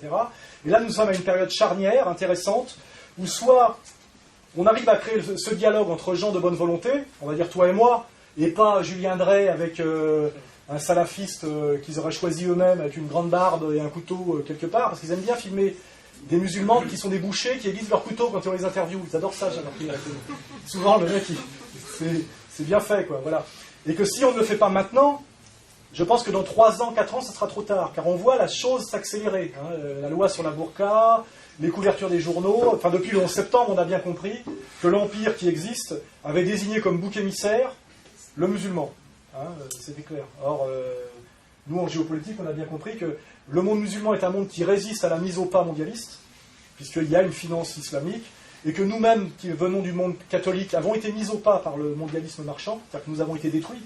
Nous savons ce que c'est d'être détruit, c'est-à-dire le Vatican II, c'est la soumission d'un monde qui a une théologie à l'idéologie dominante. Et d'ailleurs, l'Empire rêve d'un Vatican II musulman. Hein. Il rêve d'ailleurs d'un Vatican musulman et d'un Vatican II. C'est-à-dire d'une instance unique de l'islam, qui dans un premier temps fait Vatican, et après Vatican II, c'est-à-dire produit une série de textes qui aboutit en réalité à la soumission totale du monde musulman à la logique marchande mondialiste. Hein. Voilà. Après, ils s'occuperont des hindouistes et des Chinois, bonne chance pour eux. Parce que de toute façon, pourquoi la guerre se passe contre les musulmans aujourd'hui? Parce qu'on est quand même dans la sphère méditerranéenne, qui est notre monde. Car en réalité, ce qu'il faut bien comprendre, c'est que s'il y a des tensions entre les musulmans et les chrétiens, c'est pas pour rien, c'est parce que nous sommes dans le même monde. Et nous sommes les 2 systèmes concurrents dans le monde méditerranéen et post-méditerranéen depuis des siècles et des siècles. Alors qu'en réalité, les hindouistes et les Chinois ne sont pas dans notre monde. Donc ils ont des religions qui sont autant exogènes, mais avec lesquelles nous n'avons jamais été en confrontation. Alors nous avons été en confrontation et en relation permanente et tendue, et en même temps pas toujours tendue, d'ailleurs avec le monde musulman, dès le 7-8e siècle. Mais par contre, pour ceux qui connaissent l'histoire de la France c'est souvent et parfois, pas souvent, mais parfois, alliée aux musulmans pour résister aux empires menaçants qui étaient soit l'empire allemand, soit l'empire anglais, pour simplifier. Et sous Louis le Magnifique avec François Ier. Et qu'à certains moments, pour l'indépendance de la France, nous avons intérêt, nous, à tendre la main aux musulmans qui font partie de notre espace francophone, de notre espace de rayonnement musulman et de notre ancien empire. Ça fait 3 raisons. Puisque les musulmans, même quand ils m'insultent en français. C'est ce que j'aimais bien avec les maghrébins, je dis quand même ce qui est bien, c'est que tu m'insultes dans ma langue. C'est déjà pas mal. Moi, je comprends, tu vois. Et que les rappeurs, malgré leurs bêtises, tous leurs textes sont écrits en français. Et même en bon français. Ils essaient d'écrire un bon français. Ils ne chantent pas en anglais. C'est-à-dire que, dont je disais, il y a quand même un amour de la France. C'est ce que je disais. En réalité, souvent le français musulman d'origine maghrébine aime beaucoup plus la France qu'il veut bien l'admettre, alors qu'il y en a d'autres qui disent qu'ils aiment la France toute la journée. Je ne vais pas dire Éric Zemmour parce que je pense qu'ils l'aiment vraiment. Mais les Finkielkraut qui en fait l'aiment beaucoup moins que ce qu'ils disent. Et moi, c'est ce que j'essaie de faire comprendre à les gens, c'est que finalement, les Français musulmans aiment beaucoup plus la France que ce qu'ils disent parce qu'il y a une espèce de pudeur qui fait qu'ils ne veulent pas le dire parce qu'on veut les obliger à le dire et qu'on ne t'obligera pas à embrasser le drapeau en t'appuyant sur la tête. Mais en réalité, les musulmans aiment la France quand on ne les oblige pas à l'aimer à coups de pompe dans le cul. Alors qu'il y a d'autres qui, soi-disant, adorent la France et même aujourd'hui qui sont d'ailleurs les seuls qui nous expliquent ce que c'est. C'est-à-dire le gouvernement Sarkozy, que ce soit les gauchistes de tout à l'heure, qui n'étaient d'ailleurs pas là, ou Sarkozy, c'est qu'ils communiquent quand même dans une haine de la France, qui est quand même le vrai point commun entre les trotskistes et les mondialistes de la finance. D'ailleurs, je vous ai expliqué tout à l'heure que les néoconservateurs étaient des anciens trotskistes. C'est une haine des nations, des peuples libres, et en France, alors une haine rabbite de tout ce que la France est, qui pour eux est simplement la France coloniale, la France collabo, la France raciste. Alors la France, c'est bien autre chose que ça.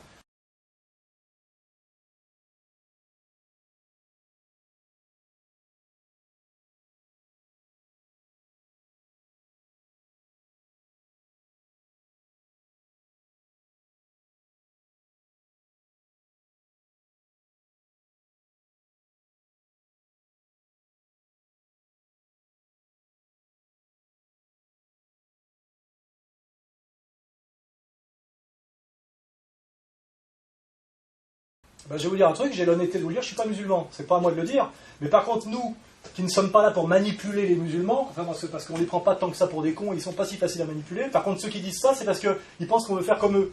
Nous on a donné la parole notamment à Albert Ali, et qui va nous expliquer, puisque lui il est formé, il est musulman et théologien, ce que c'est qu'un théologien musulman. Moi je n'en sais rien, mais je sais par contre ce que c'est qu'un salopard, tu vois, et ce que c'est qu'un honnête homme, parce que j'ai de l'instinct et du vécu. Et moi je tends la main à tout honnête homme, c'est tout. Donc Albert Ali c'est un ami, il est musulman pratiquant, il va m'expliquer ce que c'est qu'un islam français de terroir. Moi, j'en sais rien, c'est pas à moi de vous expliquer l'islam. Hein. J'explique pas. Moi, je suis pas Maxime Rodinson ou Bruno Etienne qui explique les tu vois, c'est toujours les mêmes qui expliquent tout à tout le monde. Comment tu vois l'islam en France? Je pense, moi, que l'islam, si j'ai bien compris, est une religion universelle, que la médiation par l'arabe, comme culture et comme langue, est une médiation terrestre, exactement comme il a fallu que Jésus passe par la médiation de l'ange Gabriel et de la Vierge Marie, mais que si c'est une religion universelle, elle peut s'exprimer dans toutes les langues. Sinon, c'est une religion ethnique. Hein, voilà. Et si elle peut s'exprimer dans toutes les langues, je peux la comprendre parfaitement en français, et que les religions, pour moi qui ne suis pas religieux, c'est un système de valeurs. C'est-à-dire que c'est des commandements qui proposent une verticalité de la vie humaine, c'est-à-dire des choses qui sont bonnes, des choses qui sont moins bonnes, des choses qui sont mauvaises. C'est remettre l'homme debout, pour qu'il se redresse. Et que toutes les religions ont cette dimension positive, surtout quand elles ont duré et triomphé, c'est de permettre aux hommes de mieux vivre ensemble et de s'élever, c'est-à-dire d'être plus que des animaux. Et je pense, moi, que si l'islam a pu, à partir d'une révélation dans une grotte au VIe siècle, je crois, a pu essaimer sur le monde, à un moment donné jusqu'en Indonésie, c'est que c'est pas juste, comme disait Houellebecq, une religion en couleur de chameau. Parce que je cite Houellebecq. Hein, voilà. Voilà. Sinon, on peut dire que Jésus-Christ est un petit juif en train de pleurnicher en slip sur une croix. Vous voyez, on peut dire toutes ces saloperies quand on est dans l'irrespect. Vous voyez, ce que je remarque, c'est qu'on a droit aujourd'hui à l'irrespect contre l'islam, à l'irrespect contre le pape et le christianisme. Hein, il n'y a aucun problème. On peut insulter Jésus-Christ tout le temps. Il y a d'autres religions qu'il est très très très dangereux d'insulter, hein, et qui pourtant ne sont pas les plus respectueuses. Voilà. Donc moi, je ne sais pas ce que c'est qu'un théologien musulman, mais je rêve d'en rencontrer, et surtout, mon travail, ça va être de leur donner la parole. Parce que je pense que si on est face à des théologiens musulmans qui expliquent l'islam de France aux Français, ils auront beaucoup moins peur de ce qu'on leur raconte sur l'islam, et puis on cessera de parler de la burqa, et je pense même qu'il n'y aura plus de burqa. Parce qu'il n'y a aucune raison d'être des burqas en France contre les musulmans. On sait très bien que les 6 filles qu'ils ont trouvées sont des convertis, et qu'en réalité on les met à la télé pour faire peur aux Français. Et puis qu'elles se réclament de leur droit, de leur droit démocratique de mettre la burqa. C'est pas de la théologie musulmane, ça. C'est des droits de l'homme. Les droits de l'homme, excuse-moi, ça fait pas partie de l'épistémologie musulmane, tu vois ce que je veux dire? C'est ce que je disais d'ailleurs, on m'a souvent pas très bien compris, à une autre fille qui a des bons aspects et d'autres moins bons, qui est celle qui s'occupe des indigènes de la République. Voilà. Je lui dis, ce qui est le problème, c'est quand tu insultes un Français au nom des droits de l'homme, c'est nous qui avons apporté les droits de l'homme. Donc si tu refuses la culture française, il faut refuser aussi tout ce qui va avec, c'est-à-dire les droits de l'homme. Les droits de l'homme, c'est pas dans le Coran, tu vois ce que je veux dire. Donc en général, les gens qui t'insultent avec des concepts qu'ils ont pris chez toi, ce sont des colonisés qui s'ignorent, ce sont des soumis agressifs. Soit on est soumis et on est docile, soit on est insoumis et on s'insoumet totalement. Mais insulter un Français et le traiter de colon au nom des droits de l'homme, les droits de l'homme font partie de l'appareillage colonial. Tu vois ce que je veux dire? Il faut être cohérent. Et à mon avis, ce manque d'intelligence génère de l'agressivité et est très contre-productif, parce que comme je l'ai dit, quand Ouria Boutelja, qui dit des choses très bien par ailleurs sur la Palestine, organise une manifestation à la Goutte d'Or pour commémorer Dien Bien Phu, c'est-à-dire une défaite de l'armée française en Indochine, est-ce qu'elle aide les Français d'origine maghrébine à s'insérer? Ce que je remarque, moi, c'est que les Franco-Vietnamiens, qui eux pourraient commémorer Dien Bien Phu, parce que c'est leur histoire, c'est l'Indochine, ne le font pas, et que comme par hasard, il n'y a aucun racisme anti-indochinois en France. Aucun. Et d'ailleurs, il n'y a pas de Roselmack aux yeux bridés. Il n'y a pas un Vietnamien à la télé. Parce que les Vietnamiens, qui sont souvent d'ailleurs la diaspora commerçante chinoise, n'ont jamais laissé Bernard-Henri Lévy parler à leur place. Et gérer leurs problèmes d'antiracisme. Et donc, il n'y a pas de racisme anti-indochinois, parce que les spécialistes de l'antiracisme, les Chinois qui sont suffisamment organisés, leur ont dit, laissez-nous gérer nos affaires. Il n'y a pas de racisme anti-asiatique en France. Or, nous avons eu une colonisation de l'Indochine. Ça s'est soldé par une défaite militaire à Dien Bien Phu, ce qui n'est pas le cas de l'Algérie, car nous avons gagné la bataille d'Alger, pour ceux qui ont une culture. Parce que nous avons perdu sur le terrain politico-international, mais pas sur le terrain militaire. Alors, nous avons été vaincus par le général Giap à Dien Bien Phu, et nous n'avons aucune animosité envers les Vietnamiens, ils n'en ont aucune contre nous, et il n'y a aucun Vietnamien de France qui se fait ratonner dans la rue, mais seulement ils ne commémorent pas la défaite de Dien Bien Phu de la France en France. Vous avez, en associant les deux questions, vous avez perfidement fait le lien. La laïcité n'est pas l'absence de religion qui pourrait nous renvoyer à une certaine Grèce socratique, c'est-à-dire le monde du logos. Si c'était ça, je suis un laïc. Parce que moi je pense que profondément, quand je cherche ce que je suis un grec. Aristote, Platon, qui après a donné chez nous Pascal, avec du christianisme dedans. Voilà, je sais quelle est mon histoire. Ce qu'on appelle aujourd'hui la laïcité, c'est en fait la religion de la République. Je dis que c'est une religion au sens que c'est une foi hystérique et violente, et quand on voit Mélenchon parler, on se rend compte que c'est le plus agressif de tous. C'est-à-dire que la laïcité, c'est les laïcards, et les laïcards, effectivement, c'est les gens qui sont les francs-maçons, qui ont, pour prendre le pouvoir en France, via la Révolution française, détruit ce qui était l'ancienne France, c'est-à-dire la France du roi très catholique, c'est-à-dire la noblesse catholique. Donc en général, un laïc, c'est effectivement un franc-maçon, en général, anti-catholique, et qui tient son pouvoir d'un processus historique dont l'apogée a été la Troisième République. C'est-à-dire c'est quelqu'un qui est sur le modèle de Jules Ferry et de Jean Jaurès. Jules Ferry, dont qu'on peut citer, qui est le père de la colonisation, comme vous le savez, et c'est l'histoire de la colonisation de l'Algérie. C'est-à-dire des francs-maçons qui ont voulu apporter à coups de pompe dans le cul les lumières à ces pauvres musulmans, et en disant aux catholiques pour qu'ils acceptent de signer le chèque, parce qu'à l'époque il y avait quand même un fort lobby catholique, vous pourrez en plus les évangéliser. On a échoué sur les deux domaines. Voilà. Mais effectivement, un laïc en France, c'est en général un franc-maçon. Voilà. Et la franc-maçonnerie, c'est une forme de religion, et le symbole de la maçonnerie, c'est le temple de Salomon. C'est le symbole de la maçonnerie. C'est-à-dire que la maçonnerie, c'est une laïcité bizarre qui renvoie quand même à du religieux, et qui ont plus à voir avec l'Ancien Testament qu'avec les évangiles. Vous voyez, l'histoire de la République française depuis la Troisième République est très maçonnique, et c'est vrai qu'on ne le dit pas beaucoup, mais si on veut employer une métaphore, la maçonnerie est le clergé de la République. Mais c'est un clergé occulte. C'est-à-dire que les trois quarts des Français ne savent pas que finalement la République est une religion d'une certaine manière, c'est-à-dire qu'il y a une foi, il y a une croyance, un sens de l'histoire, les lumières, le progrès. Il y a une violence, parce que c'est là qu'on voit que c'est une foi, c'est qu'il y a une violence. C'est-à-dire, on voit Mélenchon quand il parle, il crache des flammes. Alors, vraiment, la laïcité, c'est l'absence de toute foi et de tout fanatisme. Or, c'est un fanatique laïcard. Et d'ailleurs, son approche de la burqa est très très bête. Il dit, d'après les critères de la loi française, ce qui est d'ailleurs la loi maçonnique, il n'y a pas de problème de la burqa. Ah oui, oui. Ce qui veut dire d'ailleurs que c'est ces critères de jugement qui sont mauvais, parce qu'il y a quand même un problème. Il y a une tension, il y a des manipulations, etc. Il dit selon la République laïque, parce que lui, la laïcité, ça veut dire que la laïcité ne pratique aucune religion et est soi-disant neutre par rapport à toutes les religions. C'est évidemment faux à tous les niveaux. C'est faux historiquement parce que la France est un pays, comme vous le savez, chrétien et catholique. Donc voilà, il y a une histoire. La France n'est pas née en 1789 de façon abstraite, hein, donc il y a une histoire catholique et chrétienne très ancrée. Que la laïcité elle-même, c'est le combat pour déposséder l'Église catholique des derniers privilèges qui lui restaient, dont le dernier, c'est la loi de 1905, c'est l'éducation des petits-enfants. Hein. Et la laïcité, ce n'est pas l'ouverture à toutes les visions du monde, et ce n'est pas uniquement se soumettre aux sciences de la nature, c'est-à-dire aux logos grecs, etc. C'est un système de valeurs conquérant et absolutiste, qui est en guerre pour une victoire totale, qui s'appelle les Lumières, les droits de l'homme, et l'idéologie du progrès. Et qui est quand même, je dois l'admettre, même si c'est ce dans quoi j'ai été élevé, et ce contre quoi je ne suis pas en lutte d'ailleurs, ce qui a produit le plus de meurtres de masse de toute l'histoire du monde. Hein. On a exterminé de plus grand nombre de gens sur Terre, et d'ailleurs des blancs chrétiens, hein, au nom de l'idéologie des Lumières. Hein. C'est ce qui a produit le plus de violence. Les musulmans n'ont pas tué le 10e de ce qu'ont tué les héritiers des Lumières, c'est-à-dire les francs-maçons français, allemands, anglais, etc. Hein, voilà, donc c'est clair. Donc il y a une incroyable arrogance des droits de l'homme aujourd'hui, car les droits de l'homme, effectivement, c'est cette religion, ça s'appelle comme ça, hein, cette religion maçonnique, etc., ça s'appelle les droits de l'homme. On a tué énormément de gens dans les droits de l'homme, aujourd'hui, ce sont les droits de l'homme qu'on martyrise les Afghans, que les Pakistanais, ça a déjà commencé, et les Irakiens, etc. Voilà. Donc il y a une incroyable arrogance, incroyable malhonnêteté, et malheureusement une incroyable stupidité chez les instits et tous ces gens-là, et l'alcoolique qui a refusé de me serrer la main tout à l'heure. Celui, je pense qu'il est même plus marxiste, il n'a pas le niveau, parce qu'il faut dire Marx, c'est du haut niveau. Hein. Il n'a pas le niveau, j'ai vu à sa truffe, il sait pas. Donc lui, par contre, il doit être dans les droits de l'homme. Hein. Et il n'y a rien de plus éloigné, d'ailleurs, pour ceux qui ont la culture, que le marxisme et les droits de l'homme. Hein. Les droits de l'homme, c'est l'enculade bourgeoise. Hein. Je crois que c'est comment il s'appelait, Anatole France qui disait les droits de l'homme, c'est la liberté de tous les hommes, milliardaires ou clochards, de dormir sous les ponts.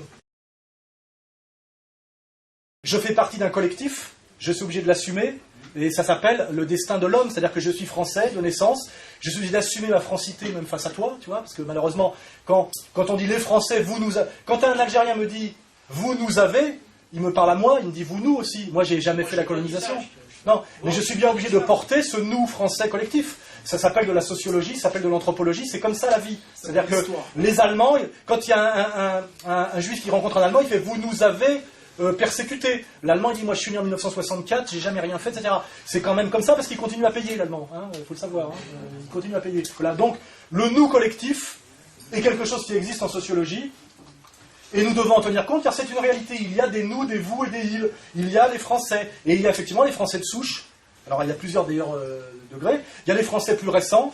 Il est évident que quand on est un Français que depuis les années 60 et qu'on est de religion musulmane et qu'on arrive du Maghreb, effectivement, c'est un degré de francité plus frais, plus récent, comme une peinture qui n'est pas encore sèche, plus fragile, qu'un type dont la famille remonte au XIVe siècle français, qui a fait les croisades. C'est une évidence. Mais c'est une évidence que si moi je disais demain, comme certains, j'adore le Sénégal, ça fait 30 ans que je vis au Sénégal, je suis sénégalais, il y aurait peut-être un Sénégalais de souche pour me dire, tu n'es pas tout à fait totalement aussi sénégalais que moi, et moi j'aurais l'humilité de lui dire, bien sûr, mais j'aime ce pays. Moi je vis au Pays Basque, je ne donne pas des leçons de basquitude aux Basques, parce que sinon ils me pètent la gueule, parce que les Basques, c'est comme les Corses, hein.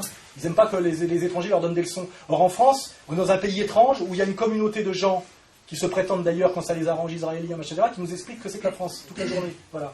Moi je dis, c'est pas eux de nous expliquer ce que c'est que la France, ce qui ne veut pas dire que la France n'existe pas, ce qui ne veut pas dire qu'on ne peut pas tous être français. Je pense qu'être français déjà c'est aimer la France, et on a envie de l'aimer. Et l'aimer pour de bonnes raisons, c'est-à-dire, c'est mon pays, il y a des choses bien dans ce pays, j'en fais partie. Moi pourquoi j'aime la France? Parce que quand je regarde une équipe de sport jouer, que c'est l'équipe de France, j'ai envie qu'elle gagne et je suis un peu malheureux quand elle perd. C'est assez con, quelque part. Mais je suis quand même comme ça. Et quand je vois l'équipe de handball gagner, et que je vois que le jeu à la française est l'addition d'un joueur croate, d'un joueur antillais, etc.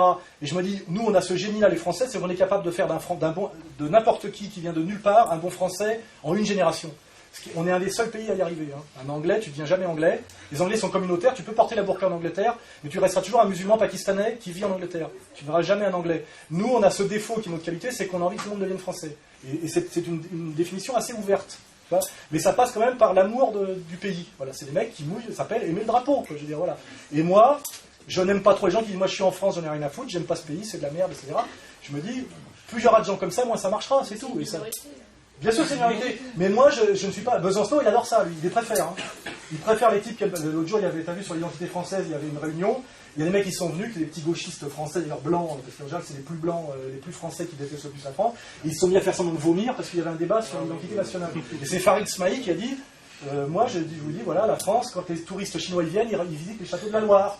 Et ça s'appelle le génie français, ça existe. La France est un long processus qui remonte quand même au baptême de Clovis. C'est pas un pays récent, la France, c'est un vieux pays, c'est un des plus vieux pays du monde méditerranéen. Et c'est un pays qui rencontre en ce moment des turbulences violentes, notamment liées à des violences qui sont liées au mondialisme. Parce que même de toute façon, l'immigration dont on parle, qui a été une immigration incontrôlée et mal faite, c'est déjà pour des raisons de capital. C'est M. Bouygues qui disait « Je veux des ouvriers pas chers et je veux qu'ils viennent avec leur famille, donc au lieu d'envoyer l'argent au bled, ils le dépensent ici. » Donc, c'est pour ça que je dis que la malhonnêteté, elle a été déjà qu'il n'y a jamais eu d'invasion de la France. Il y a eu un projet patronal, donc jamais choisi par le peuple, mais par les gens, pour des raisons d'argent, et aussi pour des raisons de domination. Parce que malheureusement, on le voit, un peuple métissé est beaucoup plus facile à dominer qu'un peuple ethniquement cohérent. Le vrai problème du métissage, qui est un processus de destruction, il faut le savoir, car le métissage, ce n'est pas le meilleur du Maghreb qui s'allie au meilleur de la France, c'est la destruction de la culture française, de la culture maghrébine, par le mondialisme. Car quand un métis en banlieue, c'est quoi? Ce qu'on appelle le métissage, c'est un type en survêtement, con comme un balai. Si c'était le meilleur de la France et le meilleur de l'Algérie, ça donnerait ce qu'on appelle le jazz Miles Davis, c'est-à-dire le meilleur de l'Afrique, le meilleur de la liturgie protestante et le meilleur de la musique de Bach, ça donne le jazz. Là, c'est ce qu'on appelle réellement du métissage au sens positif. En réalité, ce qu'on appelle le métissage, c'est le melting pot. Le melting pot, c'est la mise en confrontation de deux civilisations par un tiers manipulateur dans le but de les détruire toutes les deux. Et quand tu mets un Maghrébin et un Français en banlieue, tu produis pas un Maghrébo-Français. Tu produis un con de sous-prolétaire noir américain des ghettos. C'est pas pour rien que l'Empire mondialiste s'est attaqué au peuple serbe dans les Balkans. Car c'était le peuple le plus rétif à la domination. C'est un peuple de guerriers virils qui ne se n'est jamais soumis à personne. Et ils se sont dit, ceux-là, il faut qu'on se les paye. Et le même Empire mondialiste s'est dit, il faut qu'on se paye la France. Parce que la France, ça résiste. C'est un truc qui sait dire non à certains moments. Et qui sait dire non avec tout le monde, c'est ça que je veux dire, attention, je veux dire, qui peut dire non avec des Antillais, des Algériens, etc. Mais c'est un modèle d'insoumission relative par rapport à la logique impériale. Et aujourd'hui, Sarkozy a été financé et élu pour mettre la France à genoux. Et non seulement la mettre à genoux, mais nous opposer, au lieu qu'on s'en prenne à l'Empire qui nous a mis à genoux, qu'en plus on s'engueule entre nous. C'est pour ça que moi je refuse l'engueulade que vous êtes capable de voir créer, car c'est le piège absolu. On ne veut pas s'engueuler, mais il y a combien de Français dans la salle? Levez la main, tous les Français. Les Français. Et de toute façon, moi je m'en fous, je suis pas français de souche, je suis savoyard et même à moitié suisse. Je m'en fous, j'aime la France. Et je m'intéresse, comme je m'intéresse aux jeux à la française en football ou aux jeux à la française en handball, je sais que la France produit un jeu spécifique, une manière spécifique qui est liée à sa langue, à sa manière, etc. Ça peut être aussi, il y a un défaut français, il y a une médiocrité française, et il y a aussi un génie français. Moi, ce qui m'intéresse, parce que je suis un patriote français, c'est de défendre coûte que coûte le génie français, avec tous ceux qui veulent bien participer, et j'ai bien identifié qui voulait détruire le génie français, et qui voulait y participer. Et je pense que les gens qui sont là ce soir, c'est qu'ils ont compris déjà ce piège. Mais je n'aurais pas dit que vous deviez vous lever avec le drapeau. Personne ne met de drapeau aujourd'hui. Simplement, je dis, ceux qui vont élever à haïr la France, à cracher à la gueule aux petits Français avec qui vous vivez dans les cités, etc., nous ont tous manipulés. Ils nous poussent à la guerre civile. Maintenant, après vous avoir dit, vous êtes des génies, vous les métis, c'est Yannick Noir, vous les Noirs, vous êtes géniaux, vous dansez bien, vous jouez bien au football, vous les Maghrébins, vous êtes les victimes de tous les racismes, les méchants Français, la guerre d'Algérie, etc. Ils vous ont pendant 20 ans dit que vous étiez les rois du pétrole, et nous, des ordures, des Français de souche, hein, le souchien, comme on dit. C'est pas pour rien qu'ils ont fait le souchien, tu vois. C'est pour que je le prenne mal, tu vois. Mais bon, je le prends pas mal. Bon, et ben maintenant, qu'est-ce qu'ils ont fait les mêmes? Ils nous disent, mais nous, on est tous des blancs occidentaux, judéo-chrétiens. Le problème, c'est les bamboulas et les musulmans. Ils vont nous voir les uns après les autres pour nous montrer qu'on se tape sur la gueule. Et moi, je dis, même si je n'aime pas les mecs de banlieue, même si je suis pas un fanatique des musulmans, je refuserais d'aller taper sur un mec parce qu'un enculé m'a donné l'ordre qui a d'abord essayé de faire que l'autre me tape sur la gueule, tu vois. J'ai vu la manip, je refuse de tomber dedans, voilà. J'aime bien les musulmans parce qu'on m'a ordonné de les détester, point, c'est tout. Voilà, j'ai voté Le Pen, pourquoi? Pour ceux qui savent, parce que c'est interdit. Voilà, c'est tout, ok? Si on ne réagit pas de manière positive au piège qui nous est tendu, le conflit de civilisation peut devenir réel, c'est-à-dire qu'à un moment donné, par la manipulation médiatique, politique, et les agents infiltrés, etc., parce qu'il y a de tout, de pousser réellement à ce que là ça pète, parce qu'on voit très bien qu'il y a des pays comme le Liban, qui étaient des pays qu'on appelait la Suisse du Moyen-Orient, et bien en 1975, la guerre civile a éclaté. Et c'est une succession d'escalades, de provocations, des gens qui achètent des armes, qui donnent des armes à des mecs, des leaders qui veulent exister, des petits malins, on en trouve toujours des petits malins, pour se pousser du col en allant, etc. En Afrique, ça se passe toute la journée, au Congo, partout. Aurait été beaucoup plus facile qu'on croit de pousser à la guerre civile. Hein, on crée des tensions, on crée des colères, on crée des incompréhensions, on amène du pognon et des armes, on fait monter des leaders, et quand ça commence à tirer, ça tire dans tous les sens, tu vois. Et d'ailleurs, il faut bien comprendre que s'il y a la guerre civile demain en France, ceux qui en prendront plein la gueule seront les musulmans, évidemment. Parce qu'il ne faut pas oublier que l'armée française, ça existe, la violence de la France, elle sait aussi s'exprimer parfois, et que les gens qui te disent de toute façon, on va se les payer, les fromages, etc., vous voyez bien que là, les CRS, c'est des gentils, c'est des Gaulois, mais le jour où on aura préparé l'esprit des gens par un travail médiatico, etc., à ce qu'ils admettent la pacification des banlieues par la violence, et c'est à ça quelque part qu'on peut amener, parce qu'il faut amener les opinions publiques à l'admettre, cette pacification se fera très bien par les armes, très violemment et très vite. Hein. Il n'y aura pas photo, le match sera perdu très vite par les mecs des cités qui croient que, parce que ce n'est pas comparable, une armée nationale, etc., qui décide d'engager une attaque, avec des gamins qui bricolent avec des flingues, etc. Il ne faut pas rêver, cette guerre sera perdue, hein, et je pense d'une façon elle sera perdue pour tout le monde, parce que le jour où ça se sera passé, le chemin ne sera plus, on ne pourra plus revenir en arrière. C'est une fois qu'il y a eu du sang, etc. Et c'est pour ça que je pense qu'effectivement qu'il y a urgence de procéder à ce qu'on appelle une réconciliation nationale, telle que moi je la conçois, mais je ne suis pas le seul, de dialoguer avec des musulmans qui incarnent des valeurs, non pas des valeurs de combat et de haine et de manipuler, etc. Et de faire le travail inverse de ce que fait le travail visiblement de système de plus en plus. Parce qu'aujourd'hui, on a un gouvernement comme Sarkozy, dont la citation à la haine raciale est pratiquement un mode de gouvernement.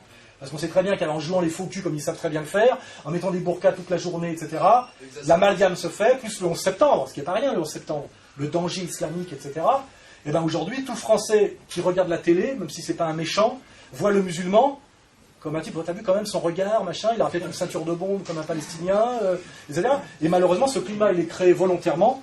Et il faut bien comprendre que sociologiquement, là où il y a le plus d'inculture, le plus de souffrance, c'est là où sont en confrontation les Français pauvres et les musulmans des classes sociales les plus pauvres, c'est-à-dire qui viennent du bled, donc qui pratiquent un islam, je dirais, le plus arriéré, parce qu'à Neuilly, au Vésinet, il n'y a pas de problème avec les Saoudiens milliardaires. Hein. Quand on pense aux musulmans, on pense toujours aux Maghrébins pauvres des cités. Hein. Et que malheureusement, nous sommes là pour éviter que ce piège se referme sur nous, car c'est sur nous qu'il se refermera. Parce que ça pètera où ? Ça ne pètera pas dans les centres-villes surprotégés par la police. Vous avez remarqué que les petits banlieusards, les petits taggeurs, dont je me suis moqué pendant des années, ne sont jamais allés taguer l'Élysée ou quoi que ce soit, ou même le ministère de la Guerre, ils ont tagué les RER dans lesquels leurs propres parents allaient à 6h du matin s'asseoir pour aller travailler. Donc finalement, qu'est-ce qu'ils brûlent ? Ils brûlent les voitures en bas de chez eux, ils cassent la gueule aux gens, à la limite au mieux des pavillons d'à côté, mais il n'y en a jamais un qui a eu l'idée de monter une horde pour attaquer les centres-villes. J'ai jamais vu un Ziva dans le 7e arrondissement, etc. Au mieux, ils vont sur les Champs-Élysées, parce qu'ils n'ont pas bien compris, mais ils ne vont jamais dans les vrais quartiers bourgeois, et s'ils y allaient, là je peux vous garantir que la police fait son travail. Parce qu'en réalité, on laisse la situation pourrir là où on a intérêt qu'elle pourrisse. Et elle pourrira là où il n'y a que des pauvres et des braves gens, et donc là où il y a des électeurs du Front National, qui ont raison de voter Front National parce qu'ils ont plein de cul, et là où il y a des Maghrébins issus du bled, qui de bonne foi pratiquent un islam qui est plutôt un islam culturel qui représente le patriarcat du Maghreb, et qui est donc en confrontation violente avec l'idéologie post-libertaire française. Donc ça pètera là où il n'y a que des pauvres gens, c'est ça qui est évident. Ça pètera à Neuilly, le Saoudien et le bourgeois qui vote Sarkozy, ils se débrouilleront quand ils se croiseront dans l'escalier, qui est grand d'ailleurs, l'escalier est bien entretenu par la femme de ménage, ils ne se taperont pas sur la gueule. Ils sont toujours au-dessus, hein. Je veux dire, à un certain niveau, il n'y a pas de guerre, hein. Ils sont tous copains. Voilà. Et c'est pour ça que je dis, on doit faire très attention, car en réalité, c'est en train de venir cette histoire. Hein. On a vu la Suisse, les minarets, la manière dont c'est médiatisé, il y avait eu les caricatures de Mahomet, on a vu maintenant que c'était l'extrême gauche qui jouait à ce jeu-là. Parce que ça aussi, il faut comprendre. Charlie Hebdo qui relaie les caricatures de Mahomet, c'est une campagne qui a été montée par le plus grand journal d'extrême droite danois. Donc aujourd'hui, une certaine extrême gauche anti-islam se sert à exactement le même discours et les mêmes méthodes qu'une certaine extrême droite sioniste.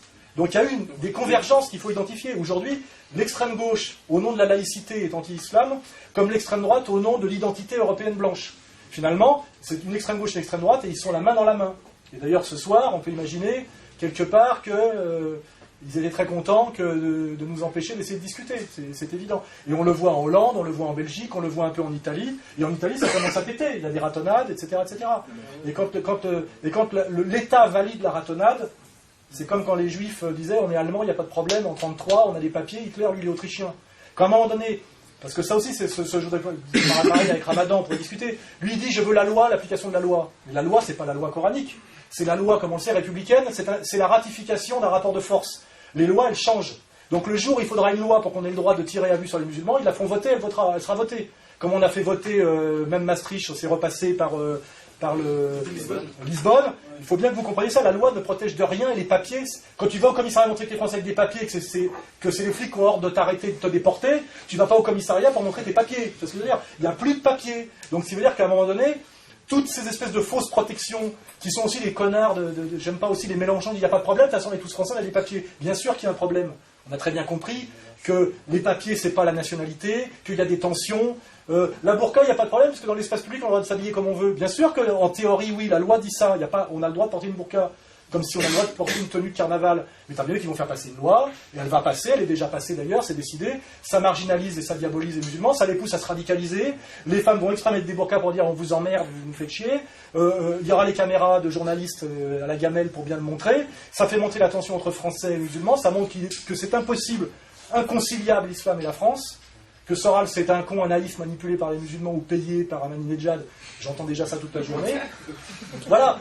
Et donc, si tu veux, c'est pour ça qu'on doit être hyper balèze dans la fraternité, parce qu'ils adorent qu'on s'engueule, les autres. Hein. Et je peux dire que je suis même étonné ce soir qu'il n'y ait pas un salafiste qui commence à me sortir des phrases parce que j'en ai déjà eu, le mec qui t'explique en gros que je suis un vendu, parce que je veux qu'il y ait un islam en France, et voilà. Enfin, tu vois, le mec, parce que le meilleur allié, quelque part aussi, de ceux qui veulent nous faire l'impôt, quelque part, c'est, bon, on va dire l'islamo-soumis, ça existe, hein, l'islamo-soumis, en Égypte, on le voit bien en ce moment, et puis aussi l'islamisme radical. C'est aussi, et comme par hasard, d'ailleurs, c'est lié au wahhabisme, etc. On voit bien que le pouvoir aime bien mettre en scène, d'ailleurs, en ce moment, ils cherchent des filles à burqa qui disent, il n'est pas question que j'enlève, enfin, il faut aller les chercher quand même, hein, mais ils adorent ça. Et puis les journalistes disent, oui, mais on défend leur liberté d'expression, etc. Le but, c'est de faire monter la tension, de faire peur aux Français, de dire, vous voyez bien les musulmans, mais c'est impossible, Français musulmans, ça n'a rien à voir, etc. Et jamais on vous montrera tous ces musulmans que je rencontre, qui sont des Français, qui ont Bac+8, qui pratiquent un islam sincère et discret, et qui leur permet d'ailleurs, qui leur a permis de sortir de tous les pièges que leur avait tendus la soi-disant immigration géniale de la France, parce que la vérité sociologique, c'est ceux qui s'en sortent le mieux en France, issus des quartiers, sont les musulmans. Il est en train d'émerger de l'islam de France une bourgeoisie. Et c'est pour ça aussi que les autres veulent se les payer. Parce que demain, les musulmans éliront leurs propres représentants, auront leurs propres journalistes, leurs propres médias, leurs propres télés. Et si aujourd'hui les musulmans sont montrés du doigt par une certaine communauté hostile, c'est parce que s'ils ne les baisent pas tout de suite, dans 10 ans, ce n'est plus les cousins qui vous donneront des ordres. Les musulmans sont de banlieue, ceux qui s'en sortent le mieux, qui sont en train de faire émerger une bourgeoisie, et donc qui sont capables de créer de l'emploi pour eux-mêmes, de produire leurs propres médias, et qui demain produiront leurs propres imams. On est d'accord. Et ce jour-là, ils ne se laisseront plus manipuler.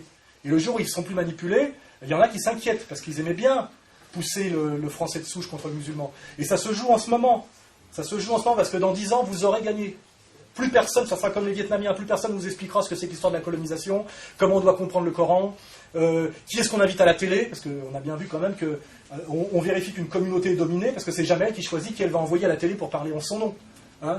Qu'est-ce que vous avez eu jusqu'à présent? Malek Bouti, Harlem Désir. Il y a eu aussi un autre aussi qui était venu, Mohamed Sifawi. Là. Oui, d'accord. Jamais vous n'avez eu droit à avoir un représentant. Le seul qui tient à peu près la route, c'est Tariq Ramadan. Malheureusement, il est égyptien suisse, il n'est pas français. Il y a 6 ou 7 millions de Français musulmans, tu l'as dit. On ne peut pas trouver un Français musulman pour parler de ce que c'est que l'islam à la télé. Jamais il y en a eu. C'est ce que je suis en train de dire. Oui, voilà. Combien de temps vous allez tolérer ça encore? Et je pense que plus cette communauté musulmane se structurera de manière intelligente, il comprendra qui sont ses ennemis et arrêtera de tomber dans les pièges de déclaration de guerre à la France de souche, etc. Ce que malheureusement fait beaucoup Ouria Boutelja, qui a un pied dans le trotskisme et un pied dans le FLN, parce que je sais exactement pourquoi elle fait ça, parce que si elle ne faisait pas ça, elle ne passerait pas à la télé. Mais malheureusement, elle fait du tort aux gens qu'elle prétend défendre. Parce que quand on commémore la défaite de Dien Bien Phu à la Goutte d'Or, alors que les Vietnamiens, eux, ne la commémorent pas, tu vois, les Français, ils voient... Est-ce qu'elle a conscience de ce qu'elle fait? Il faut lui poser la question à elle. Ouais. À moitié-moitié. Qu'est-ce que Besançon a conscience? Besançon, oui. Non mais d'accord, mais Ouria, j'ai essayé de lui... J'ai parlé déjà avec elle, je dis, mais est-ce que franchement tu crois que c'est pas contre-productif ce que tu fais, tu vois, de traiter les Français de sous-chiens? Sa réponse, c'est... elle répond pas. Voilà. Mais c'est ça, je dis... J'ai dit, il y a moyen de faire mieux, quoi, voilà. Mais c'est pas moi qui vais le faire. Moi, je ne vais pas vous expliquer ce que c'est que l'islam, et c'est pas moi qui vais choisir votre représentant. Mais je verrai bien le jour où je vois un type qui représente les musulmans de France et qui a le niveau. Je me dis, enfin, un mec qui a le niveau. Pour l'instant, je vois qu'on n'en est pas là, et je sais pourquoi on n'en est pas là, parce que c'est pas vous qui les choisissez, les représentants. Alors, à un moment donné, il va enfin falloir que vous passiez de l'indigénat au respect. Parce que le maire là, de Vaux-en-Velin, il vous traite comme de la merde. Hein. Ce soir, il vous a interdit de discuter avec moi. Pourquoi vous êtes en difficulté aujourd'hui? Je vais finir là-dessus. Parce que on vous a tellement appris à dire merde à la France, par le rap, le machin, on amalgame tout, hein, aujourd'hui. Le mec qui dit un arabe, un noir, un machin, pour eux, ils appellent ça les boucaques, n'importe quoi, enfin, les banlieues. Ils mélangent les Antillais, les Africains, les animistes, les musulmans, les Marocains, les Algériens, ils en ont rien à foutre. Pour eux, c'est le peuple des banlieues, hein, vous êtes gris, voilà. Et c'est le gris, mais oui, c'est comme ça, le gris, c'est celui qui a dit la France, c'est de la merde, je la baise, tu vois, nique ta mère. Et les Français, malheureusement, ils ont entendu ça pendant 20 ans. Et tous ceux qui n'ont pas dit ça, on leur a jamais donné la parole. Mais par contre, un Joe Star, on lui a donné le micro toutes les semaines. Donc on a une pente à remonter. Vous, pour que les Français comprennent que vous n'êtes pas simplement des gris qui disaient je nique la France. Et moi, pour qu'on ne me traite pas de traître, quand je dis aux Français de souche, je connais des tas de types de banlieues qui sont des mecs super, c'est des super Français, c'est une chance. Effectivement, c'est une chance pour la France, ceux-là. Parce qu'ils ont vraiment envie, en plus, de tout défoncer, comme tu le disais. Ils ont envie de bosser, ils sont malins, ils ont de l'énergie, c'est des forces vives. Leur filer le RMI et le chichon, c'est pas la bonne solution. Mais pour ça, il faut qu'on le fasse ensemble. Parce que sinon, moi, on me traite de traître et de naïf ou de vendu. Enfin, toi, on dit vous êtes un naïf ou un vendu. Et puis, quand j'ai dit mais non, il y a lui, il dit oui, mais lui, c'est un marginal, lui, il est bien, mais les autres, non, tu vois. Donc, effectivement, c'est un travail qu'on ne peut faire qu'ensemble, où chacun fait sa part de boulot, mais que si on ne le fait pas ensemble, fraternellement, dans un respect qui n'est pas non plus une soumission ni d'un côté ni de l'autre, on l'aura tous dans le baba. Chaque fois que je fais des réunions comme ça, bon là c'était sur l'islam, mais de toute façon on arrive souvent à ce sujet-là, voilà. Et moi j'ai un public assez mixte, on va dire, ça se passe toujours très bien, parce que même s'il y a 2-3 fois, tu vois, un petit truc, il n'y a jamais eu de bagarre. Et moi j'ai fait des réunions Front National et des banlieues, ça se passe très bien quand on peut parler en direct. L'autre problème, c'est toujours les manipulations.